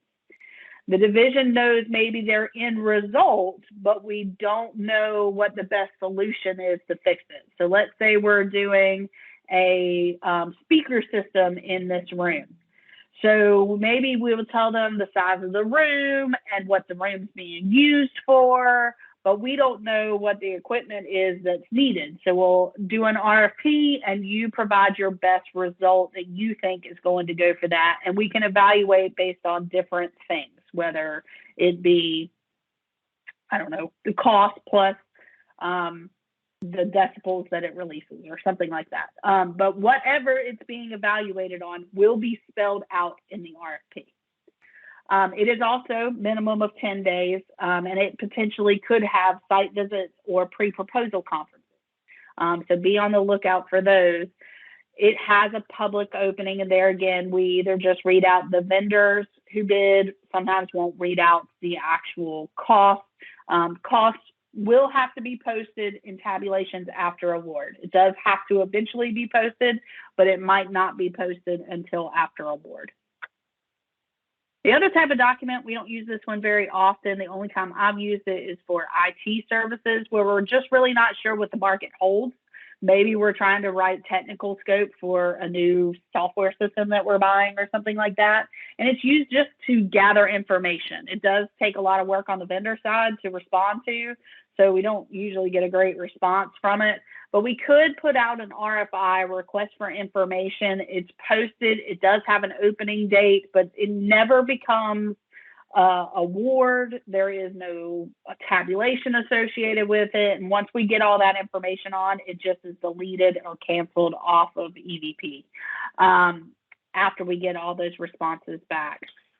There's no terms and conditions attached because it never is going to become a contract. What it can become is it can become public record if it is used to create an RFP. So if in the back end, this information that we gathered and we helped get us the information to then become the RFP, that RFI could be released in a public, the responses to an RFI could be released in a public records request once the RFP has been awarded. So most of these solicitation documents are all templates, and they're all a little different. The outline, these are templates, so they can be, these sections can be moved around, they can be changed, they can be manipulated by the purchasing office. But on the standard, these are the different sections for purchase and contract solicitation. So purchase and contract, IFBs, RFPs, or RFQs. So normally section 1 is the why. Why does the agency need this purchase? What is the contract term? Is there new legislation that's making us buy this? Where's the work happening? The why and the purpose and the background of making the purchase. Section 2 is information on how to bid. So it's going to have that schedule of events for the bid process, where to submit your question and answer information, what has to go into your bid, where to send your bid, and then any definitions, because you know the state talks in letters, so any acronyms are usually spelled out in the definition section. Section 3 is the biggie. It's how we plan to award. So it's going to go over, are we planning to award on just cost meeting specs, or are we looking at different criteria? Are we looking at what you've done in the past and who's doing the work and all of these and how we are evaluating it? Is there a point scale, or are we just going to justify it narrative? Is there confidential information? You need to take that out. Things like that. All of the information in method of award is all under Section 3. Section 4 are the requirements of the contract. So it's going to go over pricing and invoicing and delivery, warranties. If we're asking and we're going to look at what you've done in the past, maybe there's proposal requirements that spells out what needs to come back in your bid. That could be under 4. Vendor experience, what kind of experience we're looking for. If we're requiring samples, sample information. If we are requiring those licenses or certifications. So I know the guy that asked the question about being a mold remediation. If there are certain licenses that are required, that would be under Section 4 of that solicitation document. Maybe we're asking for a general contractor's license, whatever it could be. Just that would be where those requirements would be. If we're going to require background checks, the information on that. Section 5 is the meat. So this is the task, the objectives, specifications, the scope of work, everything that, if awarded, you will be held to doing under the contract. So if we ask you for a technical approach on how you're going to do that work, that information could also be under 5, but it could be under 4. You just have to be on the lookout for it. But Section 5 is when you are awarded a contract, what you would be required to do. Section 6 is contract administration, things that happen on the background. So who is doing this work? Who's the manager that if we have a question, who do we need to talk to? Are there reports due? If there's changes to the contract, what happens? If there's product recall, what happens? If there's a dispute, what happens? All of that information is under 6. And then there can be attachments. So attachments can be pricing. Make sure you submit your pricing. There's instructions to vendors on how to bid and how to do business with the state. All of that is usually an attachment. Those terms and conditions that you're signing to is usually an attachment. Workers, location of workers, is it happening in the U.S. or outside the U.S.? Executive Order 50, which we'll get into a little bit, is a price matching opportunity. Financial condition, does your company have any judgments against them? That supplemental vendor information, that's that hub attachment. Are you a hub vendor? Do you identify as a hub vendor? Do you have any tier 2 hub vendors? All of that is an attachment. And then maybe you need a map or a diagram of whatever you're bidding on. So all of those could be attachments in the back. Like I said, these are templates. These things can be moved around, but on the standard, this is kind of where to find those within the solicitation documents for PNC goods and services purchases. So like I said, nothing is constant in procurement except for change. So we are the document people. We write it down. If it's not written down, it didn't happen. So anytime that what you put in that contract is what you will be held to. So your response to that solicitation becomes your contract. That's what, if we get in there and we did landscaping contract and it didn't say you needed to take care of the bugs and somebody is complaining about you taking care of the bugs, if it's not in that contract, don't do it. It's not written down. So that is what we hold the vendor liable to. And then if things change, we have these different documents that we use to change a contract or change a bid. So changes that are made to a solicitation document before it is opened. so it's out for bid, are put on the addendums. Addendums also are used to answer the questions that vendors submit during the bid opening period. The addendums are posted out on EVP along with the bid. Requests for clarification happen during the evaluation stage. So the bid has opened, the team is going through the bids, and they found something that they don't understand, they might send a request for clarification. A BAFO, which is a best and final offer, also happens during evaluation, but that's during the negotiation stage. So we've evaluated, and now we might need to negotiate something, whether it be price or whatnot. That's on a BAFO document, and we'll get into the weeds of what these really can do and do change. But these are the overall change documents. And then a amendment changes anything after award. So any changes, the scope, pricing, whatever, would be done on an amendment once you actually have a contract. So when you're looking at these different types of documents, make sure you read them. A lot of them are very long, but they are very important because that is what you will be held to in submitting your bid and submitting and managing the contract. Look out for the words shall, must, mandatory. If you don't meet one of those, that's not meeting requirements. So just be on the lookout for those words. Make sure that you sign your bid. You wouldn't believe how much work a vendor puts in here. And on the execution page, they don't sign it. It automatically is rejected. It makes my stomach hurt when that happens. But make sure that whoever is signing it is authorized to also be signing your bid, because you are signing that you are providing the services within as listed that you've put in your response at the prices that you've listed. So it must be signed, and make sure whoever's signing it has the authorization to sign it. And like I said, just be on the lookout for those words, the shall, the must, the mandatory, because those are requirements. Those yes, no, out of the gate. Did you make it through the gate to even be evaluated? We talk about the schedule. That is under section 2 in that information on how to bid. You're going to see not all of these, potentially there isn't a site visit, so it wouldn't be in there, but most of these dates will be listed in your bid. The 10 days is between issue solicitation and submit your bids. That's where that 10 days has to be 10 days. There could be this site visit. There could be, and there always is this question and answer period. So that might push that 10 days out a little bit. The difference between contract award and contract effective date. Let's say we're doing a janitorial contract, and so we put this out for bid. We might plan to award this. Let's say that we have current services through the end of October.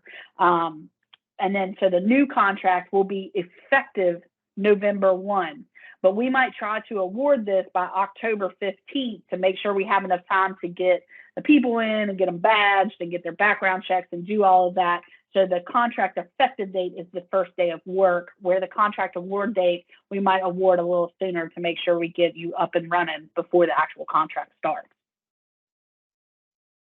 This is the most important slide today. Make sure that you use the question and answer period to your benefit. You can ask anything, and we have to provide a response. Anything. You can ask, how much are you currently paying? Who currently has this contract? You can ask anything. If you have a question on how it's being evaluated, you said that you wanted same size and scope of services that I've provided in the past. If I did something for the airport, is that the same as doing something for your department? Yes, potentially. I mean, it's not a state agency, but it still potentially could be of the same size and scope. They have to provide some sort of response in the question and answer period. So use that as your tool when you're going through this bid. If you have a question on anything, ask it, because that is your one time to ask it. Vendors can only contact purchasing staff during the bid process. Don't contact the guy that turns the wrench. That could potentially get you in for collusion. We are the holder of the information to make sure that all vendors get all of the answers. So when y'all submit those questions, we combine them on that addendum. We don't put your name beside it, so nobody knows who submitted those questions. We answer all the questions, and then we post that addendum for everybody to be able to see the answers. If your bid is using the sourcing tool, no, under Section 2, it will tell you where to submit your questions, how to submit your questions. Most divisions now are using the Ariba sourcing tool to submit bids. Part of that is going into Ariba, and then there's a message board. So you submit your questions in the message board of that particular procurement. Any questions that are answered on a site visit or over the phone or in person are non-binding. So if your question wants to become part of the procurement, part of the contract, submit it in writing. And the addendum also becomes part of the contract. So if your answer was, and it potentially questions could make us change something in the contract. So if there was something unclear, you submitted a question, we might also, along with that addendum, not only answer the question, we might also change the scope because we got something wrong. So addendums are important. Make sure you're on the lookout for them. Make sure during the bid process, before you submit your bid, and even after you submit your bid, because you can submit your bid early, that you're on the lookout for any addendums that come through. No addendums can be mandatory return and require a signature as well. So just be on the lookout for those. There is a deadline of when those questions will be submitted. That will be listed in that schedule there in the solicitation document. Site visits. So we talked a little bit about site visits. We have two different types of site visits. We have mandatory ones and we have urged and caution site visits. Site visits are usually only needed if the vendor needs to put their eyeballs on what they're bidding, whether you need to come take measurements, but you need to have access to the building, then we could potentially have a site visit. Mandatory site visits are on a specific time, a specific location, a specific date. And you must be there and attend and stay the whole time to be able to bid. That is one of the first things that we look at. Did they meet the site visit requirement? So when the bids come in, we say, yep, they were on the list. A representative from their company was on the list and they attended the site visit. Check marks, they go through that box. Any late vendors, you can come and hang out if you want to come see, but your bid will not be accepted. There will be a sign-in sheet when you get there. And if your name isn't on it, it's taken up before the site visit starts at the time of the site visit. So make sure you're not late. Make sure you get the sign in. So any of those offers from vendors that were not on that site visit sign-in sheet will not be accepted. If we have an urged and caution site visit, you do not have to come. You do not have to attend to have your bid submitted and accepted. We're doing that because it might be something where you need access to the building, but it's not mandatory that you come and look at it. It could be where we're doing something in a parking lot and you could have access to come do your own measurements when you need, but we'll have an urgent and caution in case you want to come and ask us questions about it. But it's not mandatory that you attend an urged and caution site visit to be able to bid. We will also take attendance there. It's not nice to be late, so try to be on time, but you can show up late. When we talk about submitting bids, we really have three different ways to submit bids, submit quotes, submit things like that. Be sure to follow the instructions in the solicitation document. All that is also under Section 2. Make sure and follow the processes, the deadlines, and the mandatory information, and attend those mandatory site visits. So direct submittal is usually by email now. Most of us are working remote at least several days a week. We're working, but we are available via email or telephone.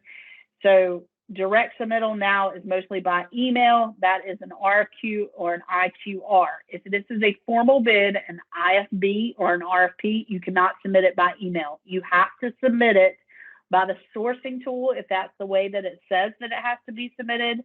Or I think there's might still be some departments doing by mail, but A lot of that has gone away now. We're all submitting by the sourcing tool. In these solicitation documents, you need to be looking out for requirements. So you've heard me say requirements. Requirements are yes, no. You either have it or you don't. It's either there or it's not there, and you can be found as non-responsive. So it's not evaluated.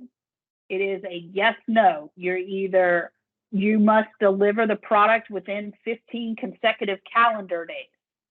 So if it says that in the bid, and then it says how many days will it take you to deliver it, and your answer is 20, we potentially could go with a higher bid because you didn't meet the requirement of the calendar days. So that's a requirement. It's either yes or no. A vendor must submit with its proposal a copy of the general contractor's license. If it's not there and it said it had to be there with the proposal, you're automatically rejected, no matter what your cost is. You can be found non-responsive. The vendor must submit with its proposal 3 references where it provided similar work. So we can check those references, but are the references there? Get you out of the boat, get you out of the gate, right? So we required you to submit those 3 references. Are they there or are they not there? If you see something like vendor must provide service manual, product service manual, it might be a good time to start asking questions. Do I need to provide that service manual if I'm awarded when I send you the product, or do I need to provide it at my time of bid proposal? When do I have to provide that service manual? There's not enough information there. So be mindful just to look for these must, may, shall, those kinds of words to make sure that you're meeting those requirements and get through the gate to even be evaluated, to look at your pricing, to look at what you've done to make it through the gate. When we start talking about evaluation criteria, this is how the vendor plans to meet the project. This is what we are going to look at to evaluate your strengths, your weaknesses, to be able to assign point values, those types of things. Usually the 3 biggies, there can be any type of criteria, but usually the 3 biggies that we look at is what have you done in the past, who's doing the work, and then how are you going to do the project. So general language is vendor experience, your past relative experience. And its proposal, vendor shall demonstrate experience with public and private sector clients with similar greater size and complexity of North Carolina. That is very vague. What we are looking for when we talk about the past vendor experience is the experience that you have written in your response. How does it relate to what we're asking you to do? So let's take something as simple as power washing. If we are asking you to power wash all of the parking decks in the downtown complex, we've got 7 parking decks. You have to reclaim the water. You can't just power wash and leave the water out. So you have to have this certain type of equipment, blah, blah, blah. If you tell me that you've been power washing driveways in Joe Blow neighborhood, that is not the same thing.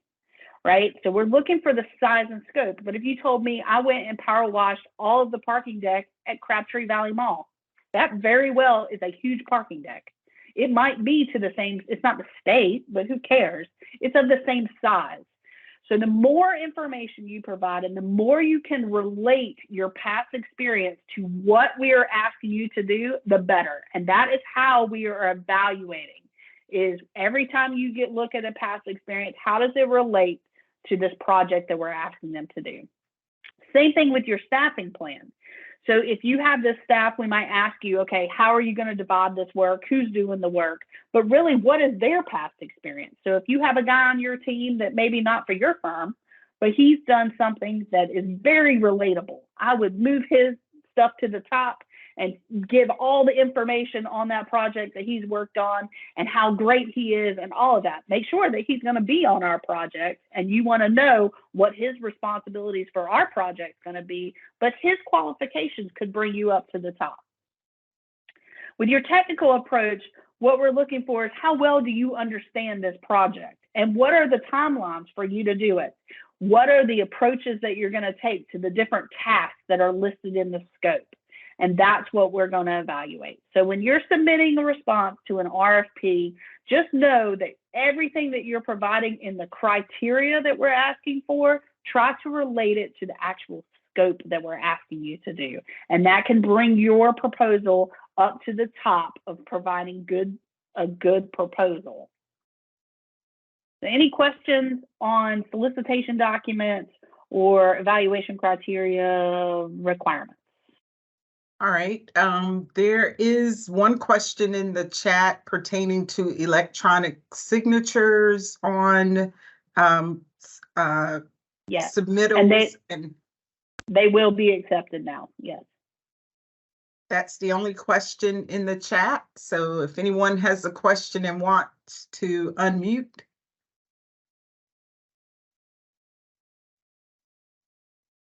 No other questions, Meredith? I think we can All move right. forward. Let's push forward. All right, so we're going to talk about solicitation response of how to actually submit your bid or submit your quote, those types of things. We're going to talk about direct submittal via email, via mail, e-procurement collaborative, which is a part of e-procurement that replaced e-quote. And then we're going to talk about EVP solution search and response. So direct submittal over email, those are for those direct vendor quotes for the small purchases, the RFQ responses, the IQR, that PDF response, that all must be less than 30 days current and can be sent directly over email. We talk about the e-procurement collaborative tool. It is a tool within e-procurement that you are eligible for as an EVP registered vendor. Then we're going to talk about EVP by finding those bids and either by mail or through the sourcing tool. And like I said before, agencies are using EVP vendor search to find vendors for all of this. So when we do the collaborative, we can go and pick the vendors directly to respond within e-procurement collaborative. When we're looking for vendors to get the small purchases from, you have to be registered in EVP to be able to receive a PO. That's also where we can search for vendors. And then of course the sourcing tool, when we post formal solicitations, it automatically EVP notifies you directly for those opportunities under the commodity codes in which you are registered. So the collaborative space is a informal requisitioning and quoting pricing for within e-procurement. If you are an EVP member, we can select vendors when we're putting in a requisition at the start period, and it reaches out directly through e-procurement to the emails that are listed in EVP to those vendors and get you to respond back. So with your pricing, and then it would be lowest cost, meeting those specs. The vendor agrees to the terms and conditions, therefore we can use this up to $50,000. Right now, I don't think a lot of our agency isn't using it because it's brand new and a lot of our guys haven't taken the training for it. But there's also training for you as a vendor on that same eprocurement.nc.gov training, vendor training on the collaborative, because it's coming, because then there's no document back and forth. It's just strictly doing up to 50 grand, reaching out to the vendor directly and getting you to do it, and it automatically populates then our requisition. So the EVP solicitation search and response. So this is for our formal bids, our IFBs and our RFPs. EVP is where you've registered, but it's now also the place where you go out and you search for those formal bids. It allows us to advertise for our solicitations for goods and services. We can seek open and fair competition. We post our tabulations, and then we also post our contract awards, all now on EVP. For you as a registered EVP, it allows you to market your goods and services because it's a one-stop shop. Reach out to us. It allows you to search for business opportunities 24/7. It's a website. You can go look for all the opportunities that are open right now. And the best thing about it is it holds on to the information that once it's awarded. back in the day when we had IPS, those awards only stayed out there for 30 days. With EVP, it stays out forever. So if you want to go look at a past bid that was out there, you'll be able to see the tabulations and the award for anything that was posted in the EVP going forward. So anything from this summer going forward and then till the end of time, I guess, it'll be out there. It is free registration. You are registered in EVP as a hub vendor. That was part of your registration. And it allows for that free notices. I suggest that when you're done with this meeting and you have time, go into your registration with EVP and look at the commodity code in which you are registered. In 2020, when we switched over to the UNSPSC codes, you were automatically, if you were already a vendor back then, you were automatically transitioned to the new codes. Some of that crosswalk is hairy. So I suggest just make sure that you are registered under the commodity codes in which you do services for, goods, services for. Don't register for every code. You will get lambasted with emails. But if you do something that's under that commodity code, register for that code and it will automatically notify you. You can also, once it's awarded, find the tabulations and awards for those things that you have bid on or even things you haven't bid on that you're curious about. This is the new EVP. So this is what it looks like when you log on. You can sign in with your existing EVP login.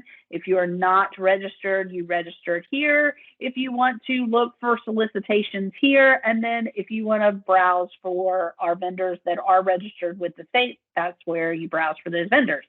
So like I said, it's a one-stop shop for all these different things. Once you're in solicitations, this is what it looks like. You can search by category. You can search by department. You can look for their open, pending, awarded, canceled bids, all of those different things. If you only want to see what's open, you can put here. You wouldn't have to put the department. You'd be able to see everything. You could search by created on. You could search by if it has a site visit. You could search by the bid date. All those different things. So category gets into your commodity codes there. And then you can export the results into Excel if you wanted to. Once you are in a solicitation, so you must be signed in to be able to respond to a solicitation. This box will not become to where you can click it unless you are signed in into EVP. But if you are, you can click on, I want to respond to this solicitation. It's going to give you all the information about who's doing it. It's open, when it was posted, what the commodity code is. Maybe there'd be a site visit, but check the solicitation. Don't go by this. It'll give you the description of what they're looking for, and then you hit respond to solicitation. That will give you access into the sourcing tool event. It will send you an email with the link, and it's sending the email to whoever is registered under your registration. So once you get the link, we'll get you into Ariba to actually be able to respond. So Ariba, the sourcing tool, this was part of our upgrade in 2020, which allows the states to receive bids digitally, thank God, and we weren't dealing with paper anymore. There is all sorts of training on the new EVP, e-procurement, sourcing, all of it is under that same training site. But there is a big box under responding to a sourcing event. Vendors will need to register in the, so you need to be registered not only with EVP, but also with Ariba to be able to respond to the solicitation. EVP username and password, that's when you got into EVP, but then once you get into Ariba, it'll ask you to enter that other login. Then once you get into the Ariba sourcing event, it allows us to break up the sections of what we want you to respond with. So each of those attachments could be where you download, fill it out, and upload it. And it will not let you move on to finish your submittal until you've uploaded something into all the required fields, which is helping us with responsiveness, right? So if we're requiring you to submit attachment D, it is making you submit it in that spot so that you don't forget to do it and will not let you move on. So that's a great tool within Ariba sourcing. So once you're in Ariba sourcing, you can kind of see what the prerequisites are. You can go through the different content of all the different bids. So it'll give you all those different sections that you have to respond to. It'll tell you really big right here how much time is remaining until the bid opening. Do not wait until the bid opening day to respond, to get in here, to make sure that you have everything. Because soon as that clock strikes 0, it will knock you out of the system. You will not be able to upload anything else. We're all on Eastern Standard Time. So know that that's the time that you're looking for, is that as soon as that clock stops, you can't upload anything. Even if you were in the middle of uploading, it will not take your full submittal. So don't wait. You can always do it a couple of days early. Just be on the lookout for any addendums that may come through. But that's, make sure that you beat that clock to get your response in. Any questions on responding to bids? There are no questions in the chat. If anyone wants to unmute and ask a question, feel free. All right, I'm gonna keep going. I think we got All right. just a little bit of time left. So, all right, we're gonna go through evaluation methods. So after the bids come in, we're gonna talk about how we open them and then the different methods that we look at to evaluate. We're gonna talk about reference checks, how we use those, the price matching opportunity in Executive Order 50, and then clarifications on BAFOs and clarifications. So a bid opening is part of that formal bid process. It's only on IFBs and RFPs. It is a public time right now, since most of us are working from home. Most of our bid openings are happening over conference call or over Teams, but they are on a specific time, location, and date. And so that's all listed under that section 2 of the solicitation document. Usually there are 2 people from the purchasing office, one to record what the bids are, and then the other one to read them out, that is behind the scenes in sourcing, pulling open and opening all of those bids. Late bids or proposals will not be accepted. Like I said, you got to beat that clock to make sure it gets there. If it's late, we can't even open it. It never shows up for us to even get. We usually do take attendance during a bid opening. If there are any vendors that attend, just who you are, who you're with, know that it's a public forum. Anybody, even if you don't submit a bid, can attend a bid opening. You are not required to attend a bid opening if you submit a bid. You don't have to be there. The explanation of the evaluation process is usually just a nice treat that you get. So we know that this is now, I don't know, 150 grand. So we know that it's got to go through this evaluation team, and then it's going from there to PNC for their review and approval. If it came back and it's over $1 million, then we know that, okay, it's got to also go through legal review. If it's consultant service, it's also got to go through the governor's office. So just know that that timeline is going to look like this. If you have any questions during the evaluation period, reach out to the purchasing office and I can tell you where it is in that process. Tabulations are then posted to EVP, usually with just the names of the bidders in case there's negotiations. Sometimes there are there are pricing if we don't plan on negotiating. So the different methods you've heard me talk about: lowest cost meeting specs, and then a weighted if there's points, and then narrative if it's just regular best value. So we have 3 different options. It will be spelled out in that solicitation under section 3 of how we are going to award this procurement. So lowest cost meeting specs, you met those yes, nos, those requirements of the solicitation, and you offer the lowest cost to the agency. So that is lowest cost meeting specs. Best value weighted method is where we could outweigh the technical response more than what it costs. So we could put a point value to it. It could be red, blue, green.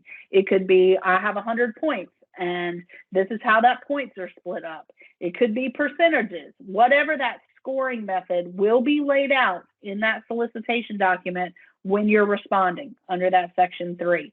So it will tell you how we are going to evaluate it. And maybe we put more points on what you've done in the past, or maybe we put more points on your technical approach.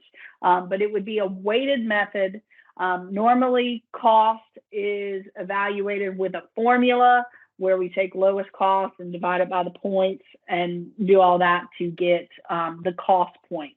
That's if it's scoring. Doesn't always have to be scoring. It could be a narrative method where we go through each of those criteria and we write down the strengths and the weaknesses of each vendor according to each criteria. And we're able to then look at their pricing and find out we justify what is the best solution to meet the business objectives in a narrative justification.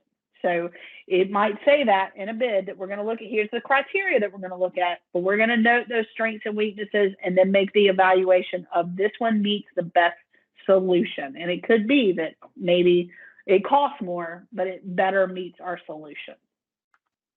So we got lowest, we got numbers, and then we have best value.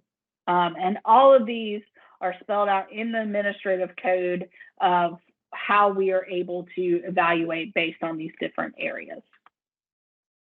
So reference checks, be looking for those must submit reference checks, that word must or shall.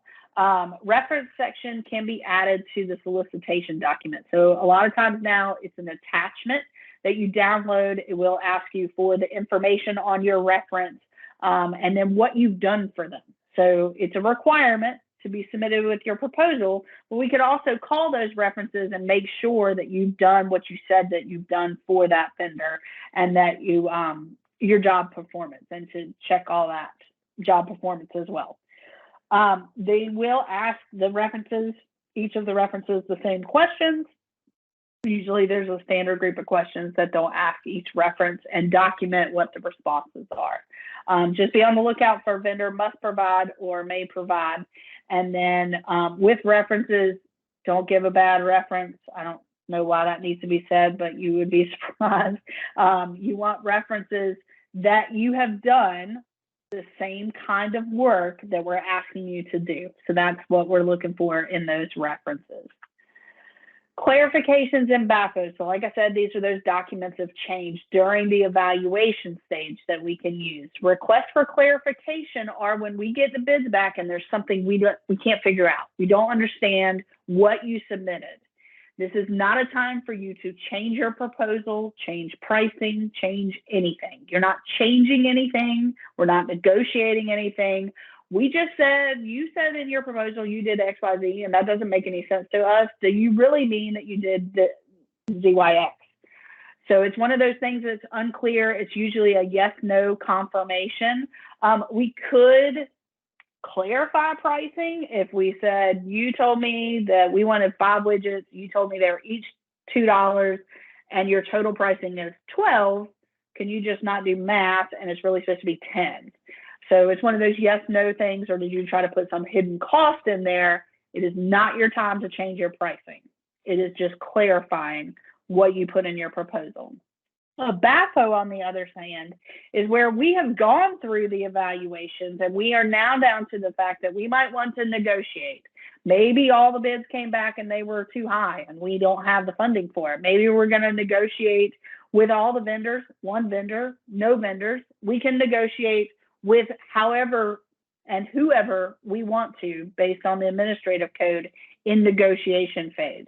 It can alter a vendor's proposal. Maybe it's that you took exceptions to our terms and conditions and we want to then get our attorneys involved and say, no, you can't take your exception to that. So those are those types of things that happen. And once we're all on the same page, they can happen over phone, email, or whatnot. We're in negotiations. But then once they're confirmed, what we all agree upon, we put that in writing, everybody signs it, and it becomes part of the actual contract. Executive Order 50 is another one of those attachments. It could only be usually in an IFB because it's for goods only. And what it states is when Bev Perdue was the governor, she instated this executive order trying to keep dollars within the state. So if you are a state company that is headquartered and based in North Carolina, and an out-of-state vendor bids on the same good as you did, and you've said in the attachment that you want to participate in Executive Order 50, and you're within 5% or $10,000 of the out-of-state vendor, would you like to match that out-of-state vendor's bid to keep those state dollars within the state? So that is what that price matching opportunity is. It's an attachment, usually in IFBs, because it's only for goods, not services. And it is a price matching opportunity to keep state dollars within state dollars. You have to be within 5% or $10,000 of the non-state vendor. Any questions on any of that on the evaluation stage? And so there are no more unanswered questions in the chat. Okay. What is the website for Ariba? So in EVP, once a bid is posted, it would do that intends to participate. And when you click on that intends to participate, it will send you an email with the link to Ariba for that particular procurement. So there is no overall website for Ariba. The Ariba link is attached to EVP. When you say, I want to participate, it sends you the email for that particular Ariba procurement. I hope that answered that question. All right, we'll keep on trucking. All right. Now we're to the award process. So you've been awarded. Woohoo! All good. All right. So we're going to go over notifications. What happens? What do you get when you have been awarded? We're going to go through purchase orders and then invoicing so you can get paid. So award notification, you should get an agency purchasing office sends you a certification of award memo. And usually that memo is something very basic. It just kind of outlines, this is the term, this is how much money it is. This is the guy that turns the wrench that you can go talk to. Make sure that you have your EVP up to date so that that's who we're going to remit payment to. Just kind of general information like that. All the documentation, so the executed contract, which will include now any BAFOs, any addendums, any the actual signed RFP with your response, that all becomes part of the contract, and all of that is attached in e-procurement and then becomes the purchase order. So you will get the executed of all of that with your purchase order directly from e-procurement to the email address that you are registered EVP for. The award is posted to, we change that to say EVP because IPS went away. It will be posted to EVP within 3 days and will be posted for at least 30 days. Now with EVP, it's posted forever. So that can be changed. Once a contract is awarded or received, the vendor may contact the contract administrator. So at that point, you can contact the contract administrator, the end user, the guy that turns the wrench, and get all on the same page. So you can now contact him. You don't need to contact the purchasing office unless it has to do with purchase orders. Anything that concerns the scope or any of that now can go through the contract administrator. We talk about purchase orders. What you need to be on the lookout for what comes from EVP is a description of the items or services. Remember that I said we can get different line items. So know that if a service is for a year and it's something that is billed monthly, we might break that year over the fiscal year so that it is attached to the budget for that particular fiscal year. So you could potentially have 2 line items for 1 year worth of service that's attached to the budget year within the purchase order. It could be multiple line items for a good. Make sure that shipping is separate. It'll have the bid number, the contract number, the accounting codes, pricing, delivery. It does allow us to put in notes So there could be notes if it was a small purchase and we just got a quote from you. Maybe it says, hey, there is no loading dock. So this is where you need to route your stuff. It could have some delivery information in there. Could have terms and conditions. It could have freight, transportation, comments to the vendor. And in those comments, it could say who is the contract administrator and what their contact information is. So be on the look at that for your purchase order. Invoicing. So the vendor is to invoice the division that bought the product. So that will be on the bill to on the PO. So don't invoice purchasing. You're going to invoice facility management, and their information is on the bill to part of the PO. Include what you did. If it's a service, complete. There might be have required some kind of reporting. So make sure you've met all that. It has to go with your invoice. But if there's product name, product service numbers, things like that, the item description, the purchase order number is very important. So make sure you're putting the right purchase order number. If it is a multi-year contract, usually you will get a new purchase order for every year of that contract, especially if it's a 1 year with 2 optional renewals. We issue a purchase order when we opt for that renewal. So you would get a new number for the next year of the contract.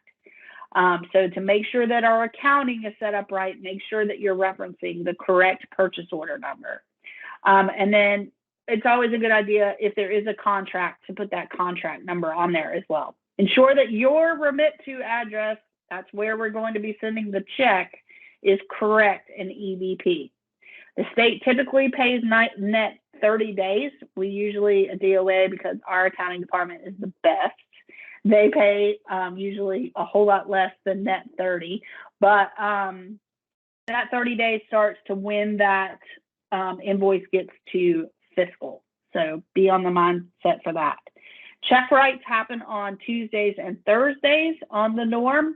State holidays get in the way of that sometimes, but on the norm, it's Tuesdays and Thursdays.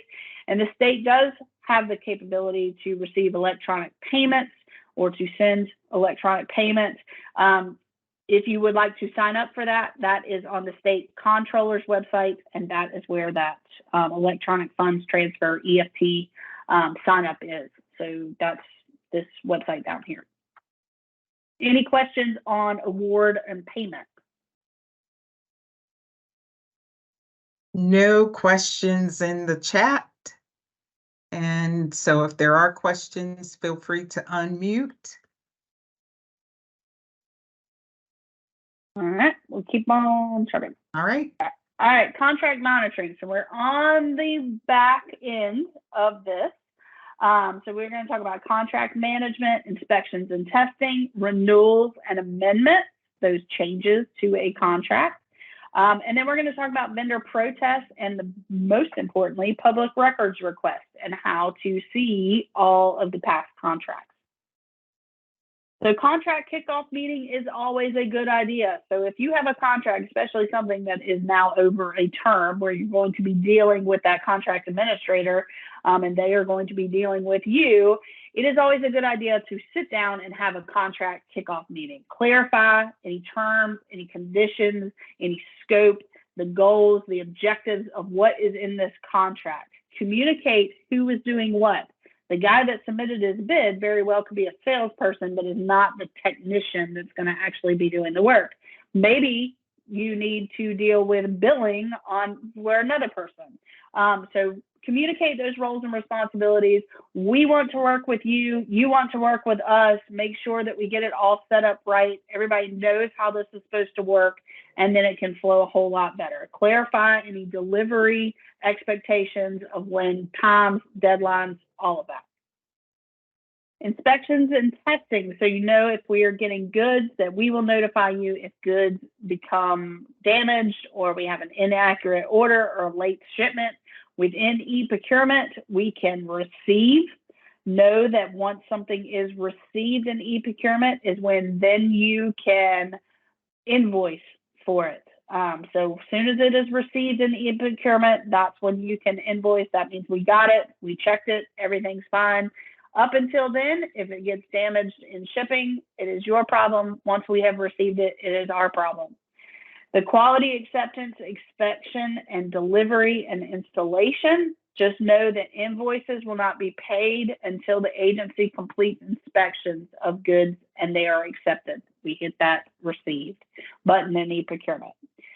Delivery is not considered occurred until the installation. So let's say you're installing a piece of equipment, there might be electrical assessments and all those other kind of assessments. Make sure that you clean up any debris once you've installed something.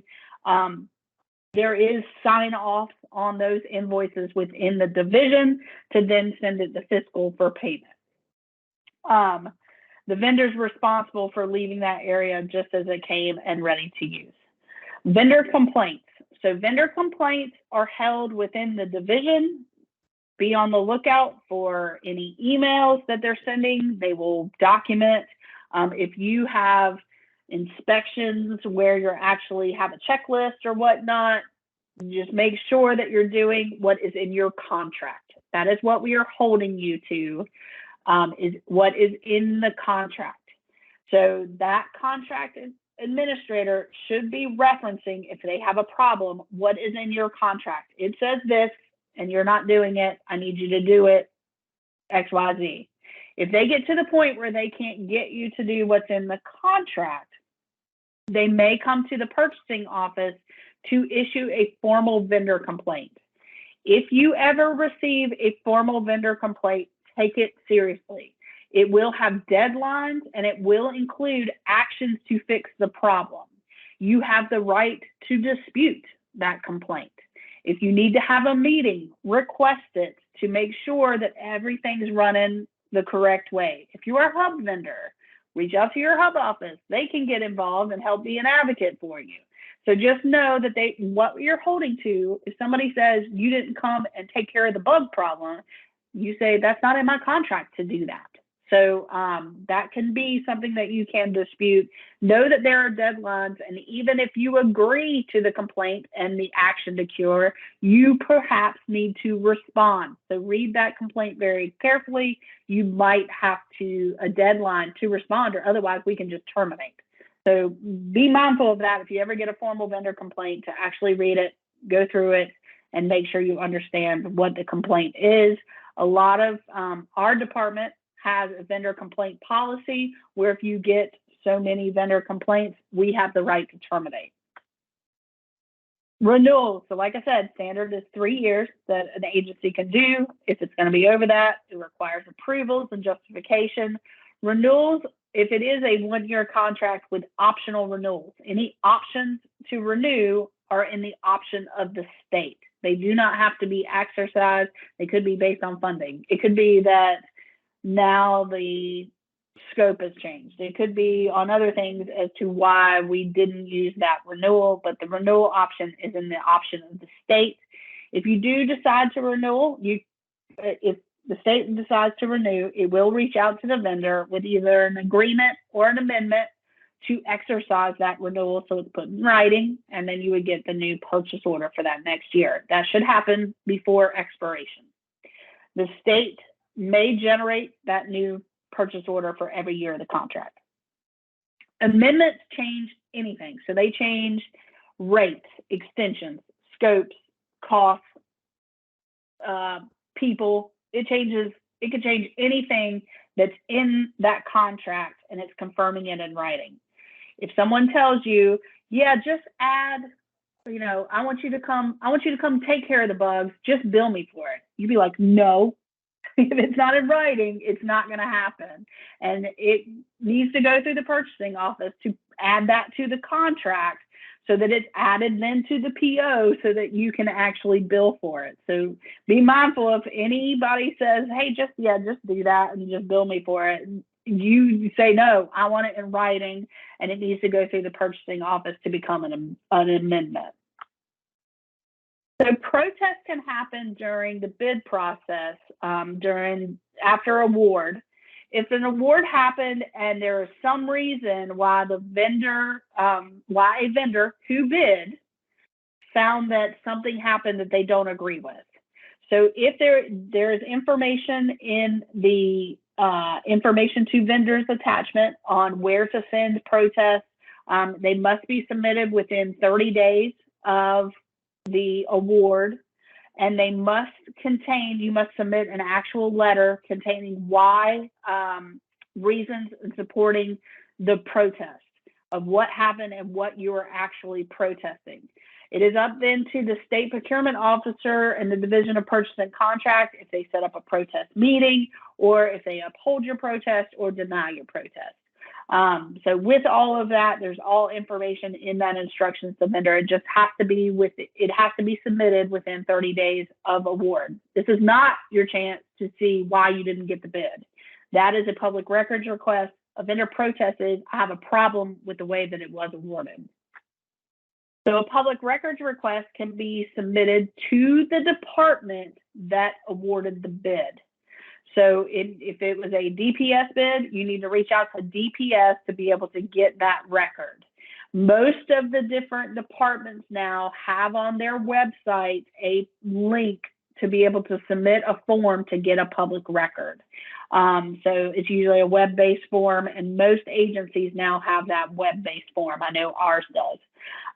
When you submit that form, you can see any bid that is not currently out, any contract that is not currently out for bid. So all the documentation that went for it. It can include a vendor's, so if I had a janitorial contract where I got 7 bids, you would see all 7, you can see all 7 proposals. Well, do you really need to see all 7 proposals? Maybe you just want to see why you picked the proposal that was submitted. A good thing to ask for when you're doing these public records requests is the award recommendation letter. That spells out what happened during the bid and why that department went the way that it did. So if you don't understand you were the lowest bid and you didn't get the bid, maybe you were found non-responsive. So when you get that award recommendation letter, it's going to say why, if this vendor was the lowest bid, it didn't meet requirement X, B, C, whatever it is. You didn't sign your bid. You didn't submit that license that was required or whatnot. It'll say how we evaluated and why we went in the direction we went. So if you're doing a public records request, even after a bid, that's probably what you want to see. You're able to see anything in the procurement file, but that's probably the easiest way to at least get started. You could always go back and then say, I want to see the rest of the bids that came through. We normally try to just know that it takes us a little bit of time to get a public records request. We know we do thousands of procurements a year, so we have to find the procurement. Then our legal team has to review to make sure we were not releasing confidential information that was in each one of those vendors' files or proposals. Know that as a vendor, when you are submitting a bid, it is up to you to mark things confidential. You can never mark your pricing confidential, but if you have trade secrets or something you would like not to be released in a public records request, that is on you to decide what can't be released in a public records request. Then normally we try to send those electronically instead of printing them out anymore. And then know that only pricing information is the only thing that can be released while a current contract is out for bid. So if you're wanting to know either after a bid is a good time or before it's put out on the street to be able to see the whole file or anything in it.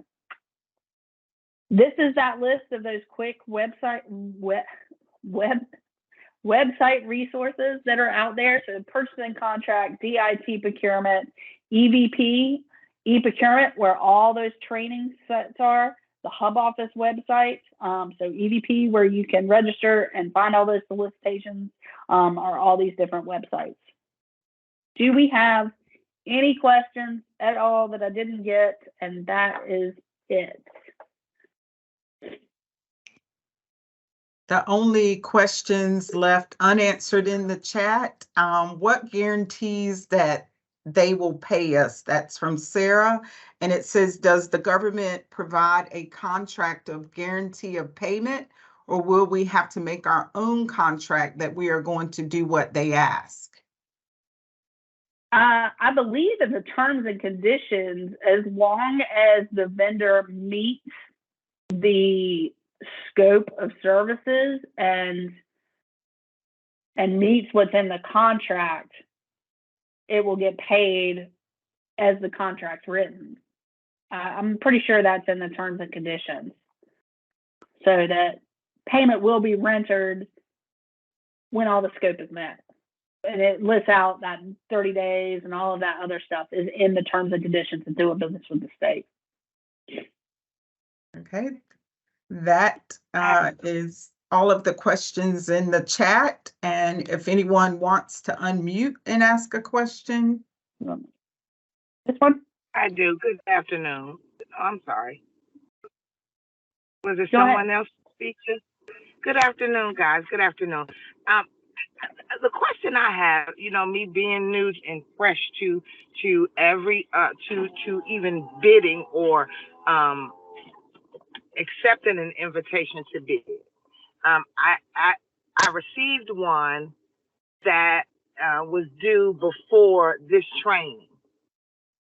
And so I was kind of confused because, okay, in the email, it said, invitation to bid. And it said, respond yes or no. And it said, if you respond yes, submit it with this letter and a quote. Now, I was not able to give a quote because I was, trying to learn about the property itself and the project itself. My question is, when you receive those type of emails, gives you the two specific dates, like, oh, have this into the person that sent me the email by the 16th, and then have another one in by the 19th to the owner. Are they asking for the exact same information, like the letter and quote or the proposal by that date for both? Does that make sense what I'm saying? I'm sorry, guys. I think it sounds like a small purchase if somebody was reaching out directly to get just an informal vendor quote. So I don't know about sending two different dates unless there was a site visit with a second date. But if you have any questions like that, I would respond back to them and be like, I don't understand what these two dates, what are you looking for? Or give them a call. But and I did, and that's what kind of was it. Sometimes I get skeptical about scams and things of that nature. So I was kind of confused. It was like, okay, this is for a trivium widening project, right? And they say, okay, well, respond to Zolidaz by the 16th, and then the owner by the 19th. But I can't, but it was just that vague email. So I reached back out like, hey, can you give me a little bit more clarification? But I never heard anything. So I wasn't sure. It didn't come from a purchasing office? No, ma'am. The email says it comes from, let's see what this says. It says, invitation to bid, Zolad's Construction Company. Oh. And then it says they're preparing a proposal and requesting bids from certified hub subcontractors. Okay, cool. Then it says in bold letters, Trivium East Widening Project.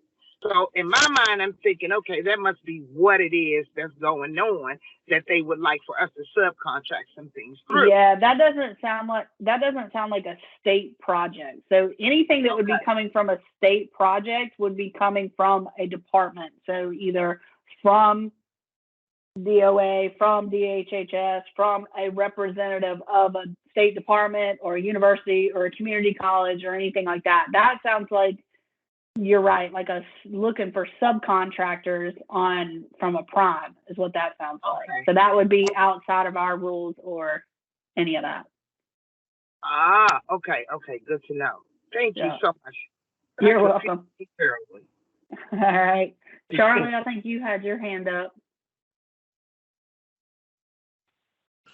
That's right. Yes, Meredith, I didn't know if I could accept or not, but I was hoping to maybe get an email from you to talk more with you about the mold mitigation for DOA, if that's possible. I'm not sure if it is. Sure, you can shoot me an email. I'm sure Carla can put it in the chat. Awesome. Thanks much. Hello. Hey. Hey, I have a question about there was a bid that I was considering bidding on when back in the summer, and I'm a septic contractor. I pump septic tanks. I maintenance systems. I was unsure how to bid on it regarding the size of the tanks because the scope of work that it described everything but the size of the tanks that needed to be pumped, and that can make a difference when we pay according to the gallon that we dump into the like the wastewater system in Raleigh. So I mean, Yeah. how do I go about finding that information and the size of the lift stations and the Yeah. potential So if amount that of was water we could be pumping? so within the bid document, if you have a question concerning that, you need to submit it during that question and answer period, even if it's a question on the scope, and they would have to provide you with the answer in an addendum to maybe that changes the scope. It definitely would affect your pricing, but you would have to submit that during the question and answer period to get that added Right. to the scope. Okay. Yeah. All right. That answered my question. Thank you. All right. You're muted, Carla. Sorry. I was saying Kathy is back, so I was going to have her go ahead and ask her question. Okay. Okay, yes. My question is similar to the person that was talking about Zodiac, only I'm talking about another vendor that sent me something. So are we able to go into the system, the EVP system, if a prime sends us something and ask us if we want to bid on it, are we able to go into the EVP system and see if a bid was actually awarded to them, or if it was an actual bid that was awarded to prime? You're able to check the award status of a procurement. I don't know if it works reverse to be able to search a vendor and see if they were awarded. I don't think it does. But Carl, will you write that one down and we'll get with Ariba and see if that's not Ariba, Accenture, the help desk, and see if that works reverse. I don't know that in the new system, but you'd be able to see and search any bids that were open, awarded, or anything since this summer when the new EVP started, and be able to see when you click on a procurement, you'll be able to see who was awarded. I just don't know if that is tallied then to a vendor's profile. You know what I mean? I don't know if that works separate. I don't think it does. But you'd be able to look in a particular procurement and say, has it been awarded? And then who the vendor it was awarded to. Because my concern would be similar to what she said. Sometimes you're looking at a lot of fraud that's going on, getting a lot of email. So I like to, actually go and visit, see, and make sure that's a real company, and then contact them to see if they contacted me. But if I'm able to go in there and see if they say they're the prime on the bid, be able to go out there and see that they were awarded, and then you don't have to wait as long trying to respond back.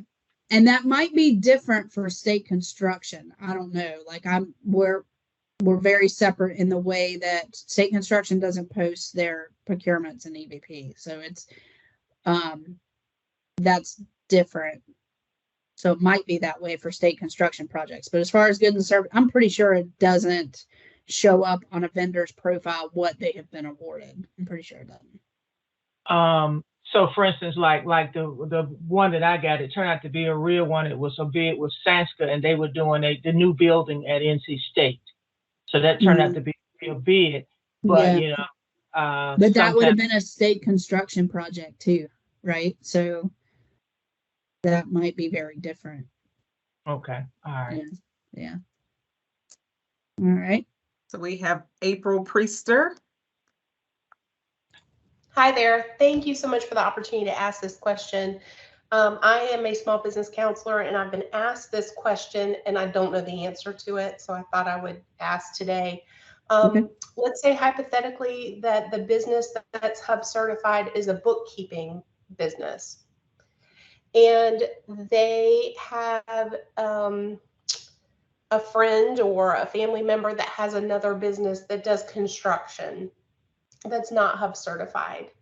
Can the bookkeeping business bid on something and then subcontract that work out to the friend or other business?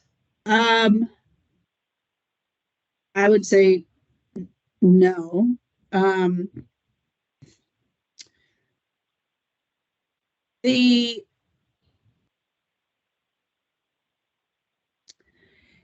There are some contracts where you cannot subcontract some of the work. Like I know my janitorial contracts, you cannot subcontract the daily cleaning. You have to be the prime. Now you could subcontract the major floor maintenance where you have somebody coming in to steam clean the floors. But there is some nuances, and it would depend on the project and depend on that particular procurement, on the subcontractor relationship and how that works. So there's that first. Second, I don't know why you would do that. There's not a set aside for Hub vendors that would raise that to the top or anything. That doesn't exist in state procurement. So I don't know what the benefit of that would be. And the payment of the payment and the payment of a state project for goods and services always goes directly to the prime. We do not get involved in the relationship between a prime and a subcontractor. That payment, that relationship is outside of the contract that we have. Yeah, the only thing that I can see where it might be a benefit. So let's say the bookkeeping business is really good at tracking these opportunities and managing paperwork and all that other kind of stuff. The construction business, maybe not so much, but they have some type of relationship where it's like, okay, well, we're going to go ahead and bid on this on your behalf. We know you'll take care of the work. We'll answer all the questions, communicate directly with you. You don't have to worry about that piece, and then we pay you once we get paid. Our contract would still be with the bookkeeping company. And so Correct. we don't, I don't want to say we don't care, because if it was something that was an RFP where we had to look at your past experience, you'd have to make it clear that your contractor was the one that has the past experience that actually is doing the work. Correct. Yeah. So I think you're teetering on a fine line. I think it would be very project by project base. I think would be my answer. Yeah. Okay. Well, thank you for answering my question. You're welcome. Iwatha Pierce. Yes, good morning. Can you hear me? I can. Yes. Quick question. In the beginning of the training,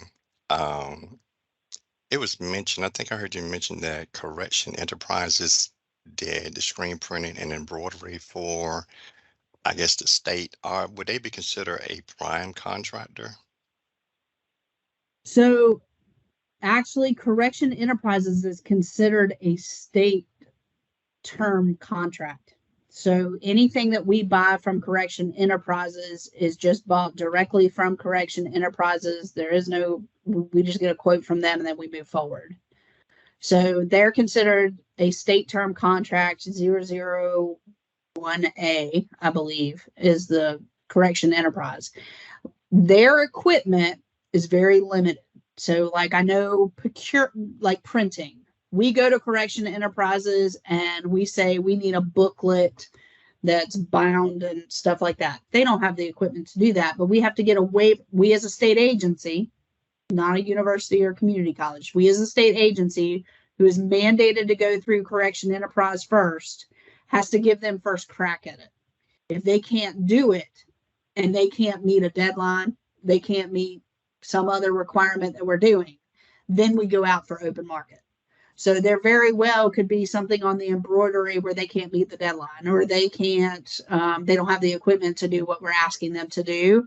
We just have to give them first crack at it and say, can you give me a quote? This is what I'm looking for. And if they can't do it, then we can go out for, we just put that in the procurement file and then we go out for open market.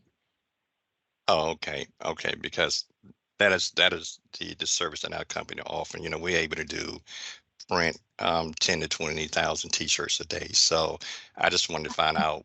They very you well know, couldn't have the staff to meet some deadline or whatnot, but we are mandated to reach out to them first. And if they can't do it, then we would go out to the vendor community. Yeah. Okay, great. Thank you very much. I appreciate it. You're welcome. Art of Interiors. Good morning. Thank you for holding this seminar and workshop. I had a quick question. Currently, I've gone through the hub process. I am certified. I am interior designer who is registered with the state of North Carolina.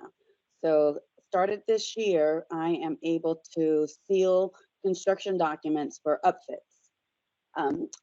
I have looked at the design services options on the EVP website, and a lot of times it says architect, and I'm just curious, would my approach, the best approach, be to reach out to them and see if it's a regular upfit?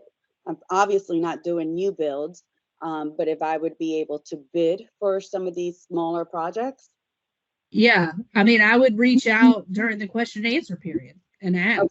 you know, can I be, and that's really for any, even if you're a piece of it, that might be a good thing to say, would you be willing to accept a bid for just this line item or just this piece of this project or anything like that? They have the right to say yes or no.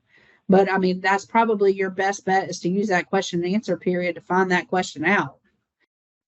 Okay, and you had mentioned two other items, the state term contract list, how do I find out where this list is, how I So can... on purchasing contract, you look at the screen, this is purchasing contracts website, right? So let me click on it and see if it'll come up.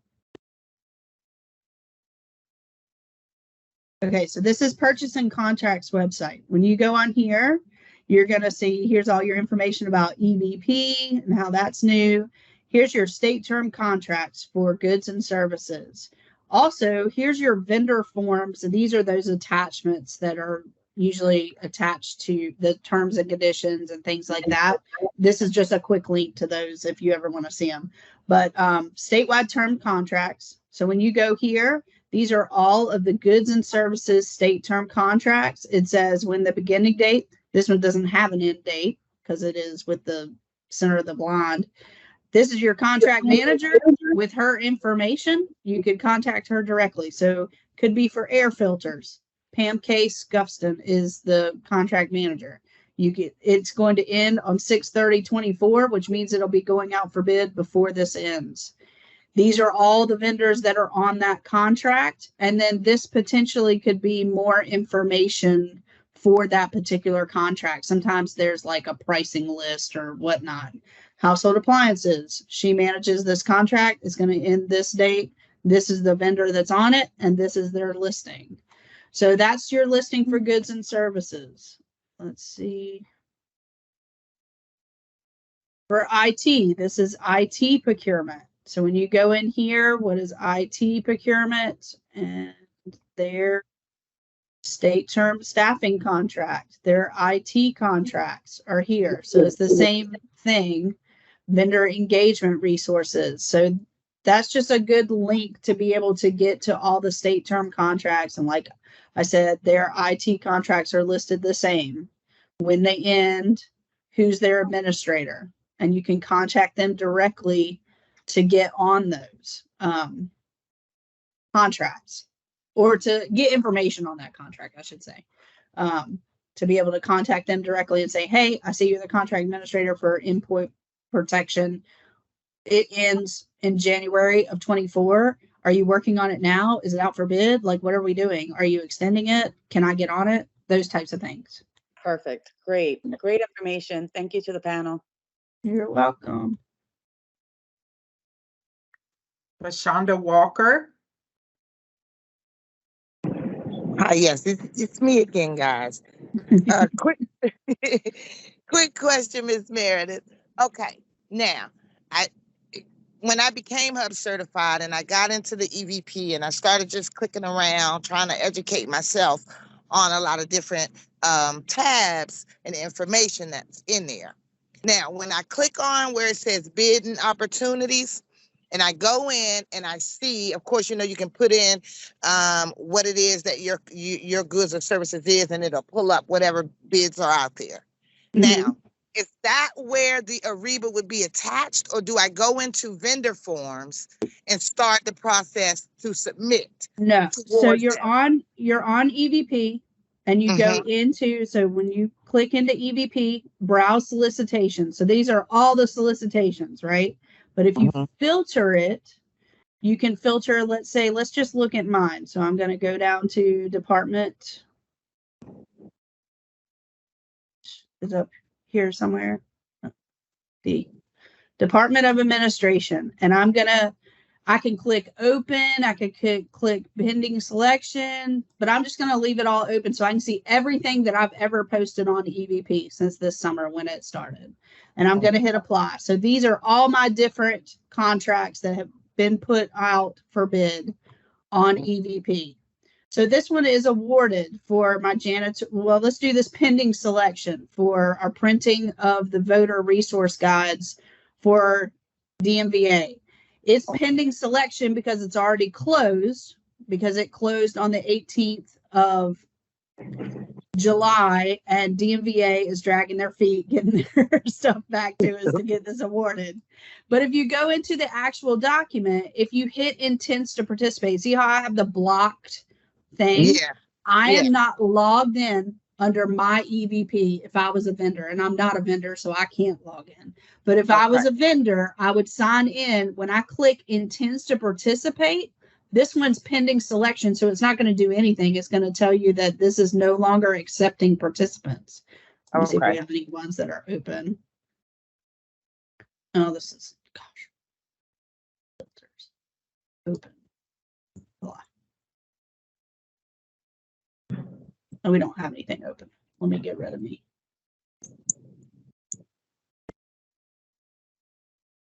All right, so City of Raleigh has this one open. Okay. So if I go as saying that I need to log in to be able to, and actually this one doesn't accept electronic bids. So that's City of Raleigh. I guess is still doing things over paper. But if it did, I would hit respond to solicitation. I'd have to be logged in, and then it would send me an email with the Ariba link. When you get that email, the Ariba link is to that particular procurement that you get in and can respond then. Okay, makes sense. Yeah. Okay. So within EVP, like this one's not, of course, I picked one that's not using EVP, but she did pick one in my field too. So ooh. Yeah.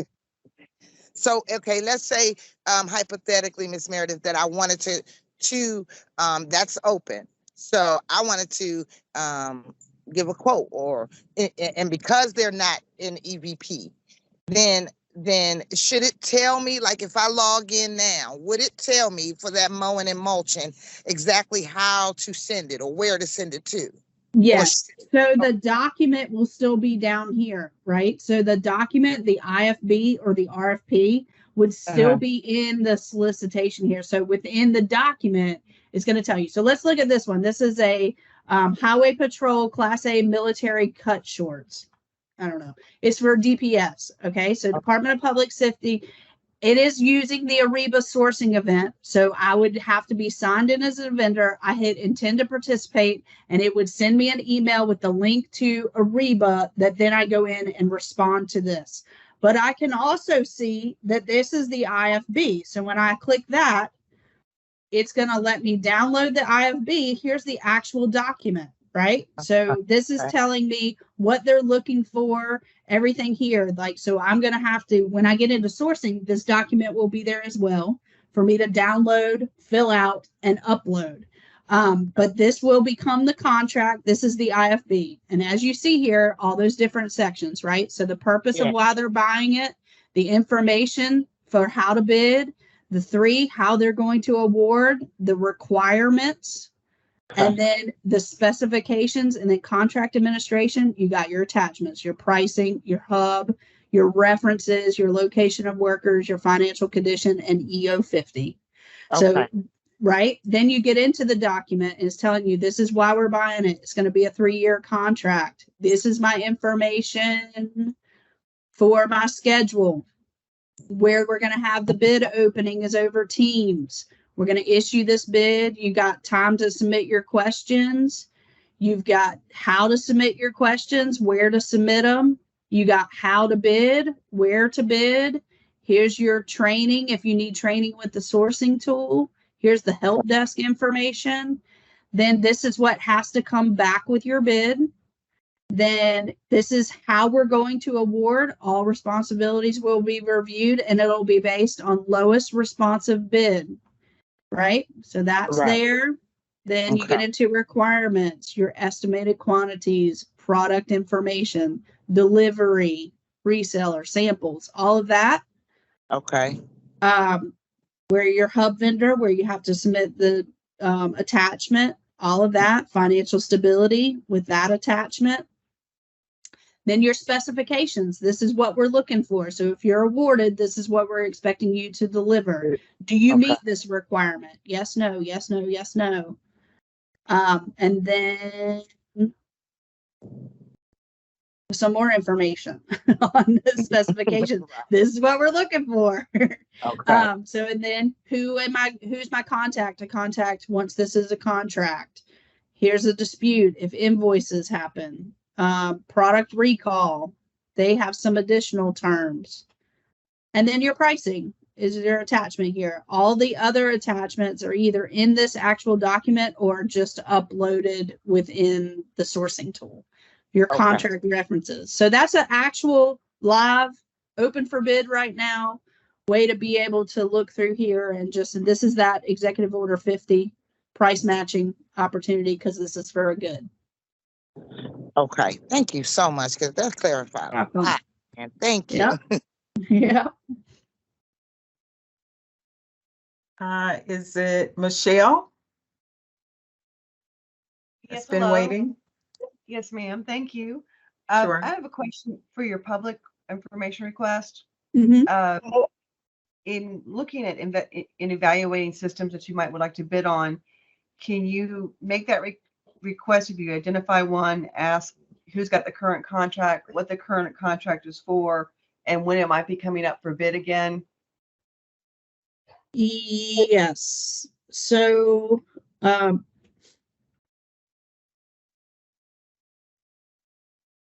you can do a public records request. The problem is that you need to request it from a certain department. So if you know a department would use that type of system, then you could do it to that department. Or you could submit a public records request to each department. They just would have to get with the purchasing office and say, do you provide this type of software or whatnot? So it would be just some digging, as I think one of my, that's going to be a little more in depth, like a public records request for, I want to see this bid that I bid on is going to be a whole lot faster to find than potentially we provide this type of software. Do you already have it? And if so, can I see what the bid was? So it still could be a public records request. It just might be a little more digging.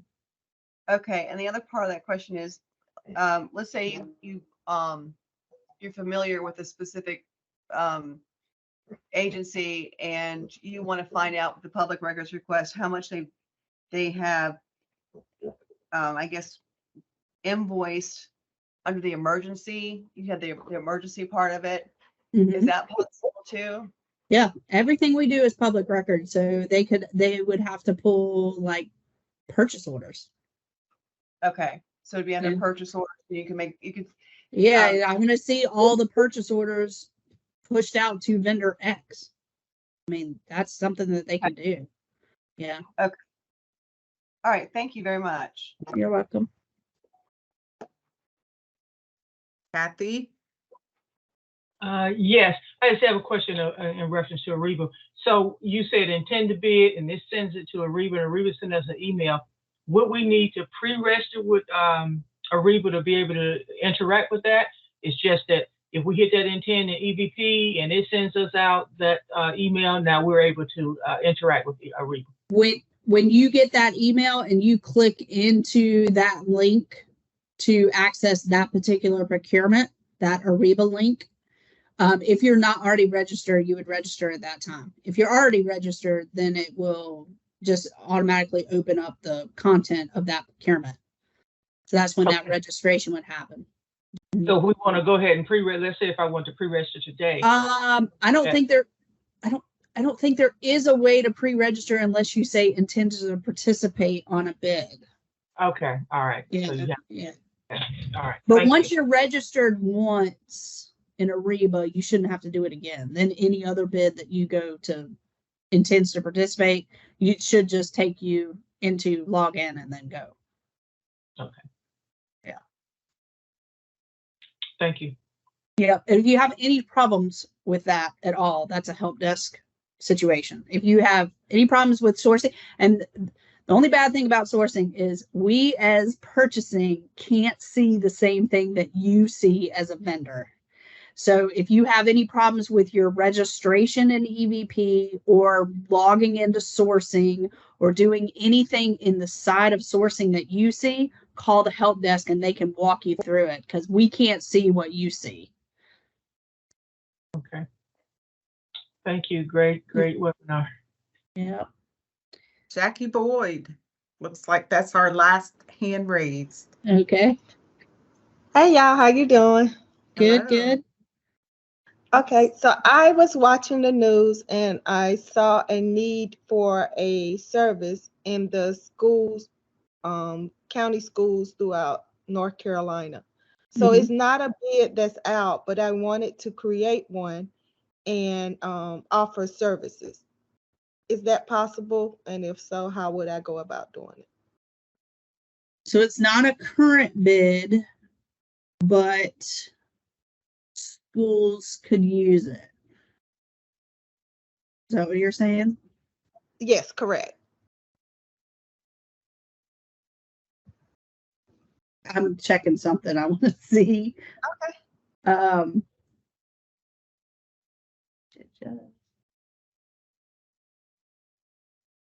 And the idea popped in my head when I saw the need on the news. And I was like, oh, I've never seen a bid like this, but that's something that I could offer. Yeah. I just want. I wonder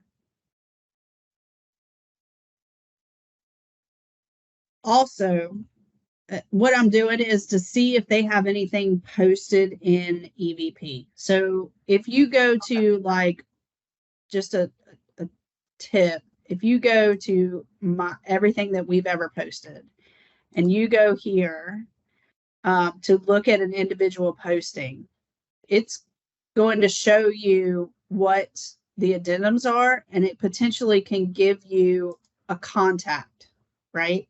So like Sandra Bryant is one of my agents at my department. So it's going to give you her information to contact. So you could, if you had a school that was in here that had posted something, and you can literally just filter by school, by county, by whatever. And if they ever had anything posted, at least give you a contact that you could contact. So I know that that's probably a lot of work, but it's got to be a way to do that.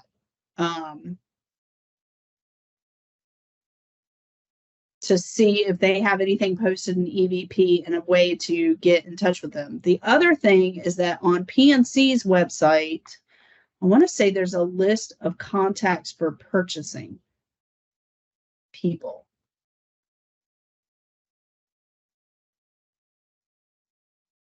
Here, EVP Department Procurement Contacts. Okay. This gives you every contact email address. Oh, that's scary. For every department, community college,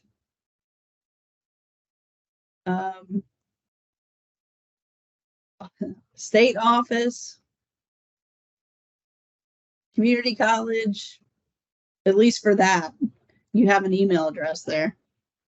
Okay, so I would start with that source and then Yeah, present so that was question. on Purchase and Contracts website. Gotcha. So community college, that's at least the community colleges. But the other way is that I would say look, search solicitations for schools and see if you can get a contact and then ask them about it. Awesome. Right. So Thank you. Department of Administration, here is my stuff. Right. So that's who it's going to be. Who is giving you the purchasing director for each entity out there. Okay. Yeah. I appreciate it. Thank you. You're welcome. You have anything else? I think that was the last question for hands raised, and there are no, let's see, a couple of questions in the chat. Okay. Once the bid is submitted, how would we know who won the bid and for how much the bid? For subcontractors who specialize in the commercial two different questions. How would we know who won the bid and how much for the bid? How you know who won the bid is that the tabulations and the award is posted in EVP. So if I go to awarded bids under solicitations, I hit that little filter button and I hit apply. It should go into here and it will tell you the tabulations can be found here, and then who was awarded will be found here. This is the award amount. The tabulations, like I said, could potentially, the pricing won't be in there until it's actually awarded sometimes, but it will tell you the tabulations of who is bid. And then after award, it will tell you the pricing and who is awarded for any bid. So if you want to search that, awarded bids, just any of them, wait, that's pending. Too fast. Anyways, if you look at an awarded bid, that's what it's going to give you is the details of that particular award, who was awarded, tabulations. So there's all the tabulations, and then there's the award. You can also see the addenda that were posted, the IFB or the solicitation document that was posted is all out there now on EVP. And this will stay out here now indefinitely. It used to go away in IPS, but it'll stay out there indefinitely. The second part to his questions, for subcontractors who specialize in the commercial concrete sector, what can a subcontract do when a bid contract contradicts the subcontract scope of work? So like I said, we don't get involved in that relationship between the subcontractor and the prime. I would suggest, just being in the business that I'm in, that it would behoove you to have a contract with that prime that's outside of our contract. So it is spelled out very clearly so that you have a legally binding document with them. But we will not get involved with your relationship with that prime. We won't hold that prime to doing what that subcontractor is doing. That's not we are contracted with the prime. But so my suggestion to you is that if you are going to be a subcontractor, is that you get something in writing with the prime that says what you're doing and what you're being paid. And then you could always take them to court outside of our contract to hold up your contract.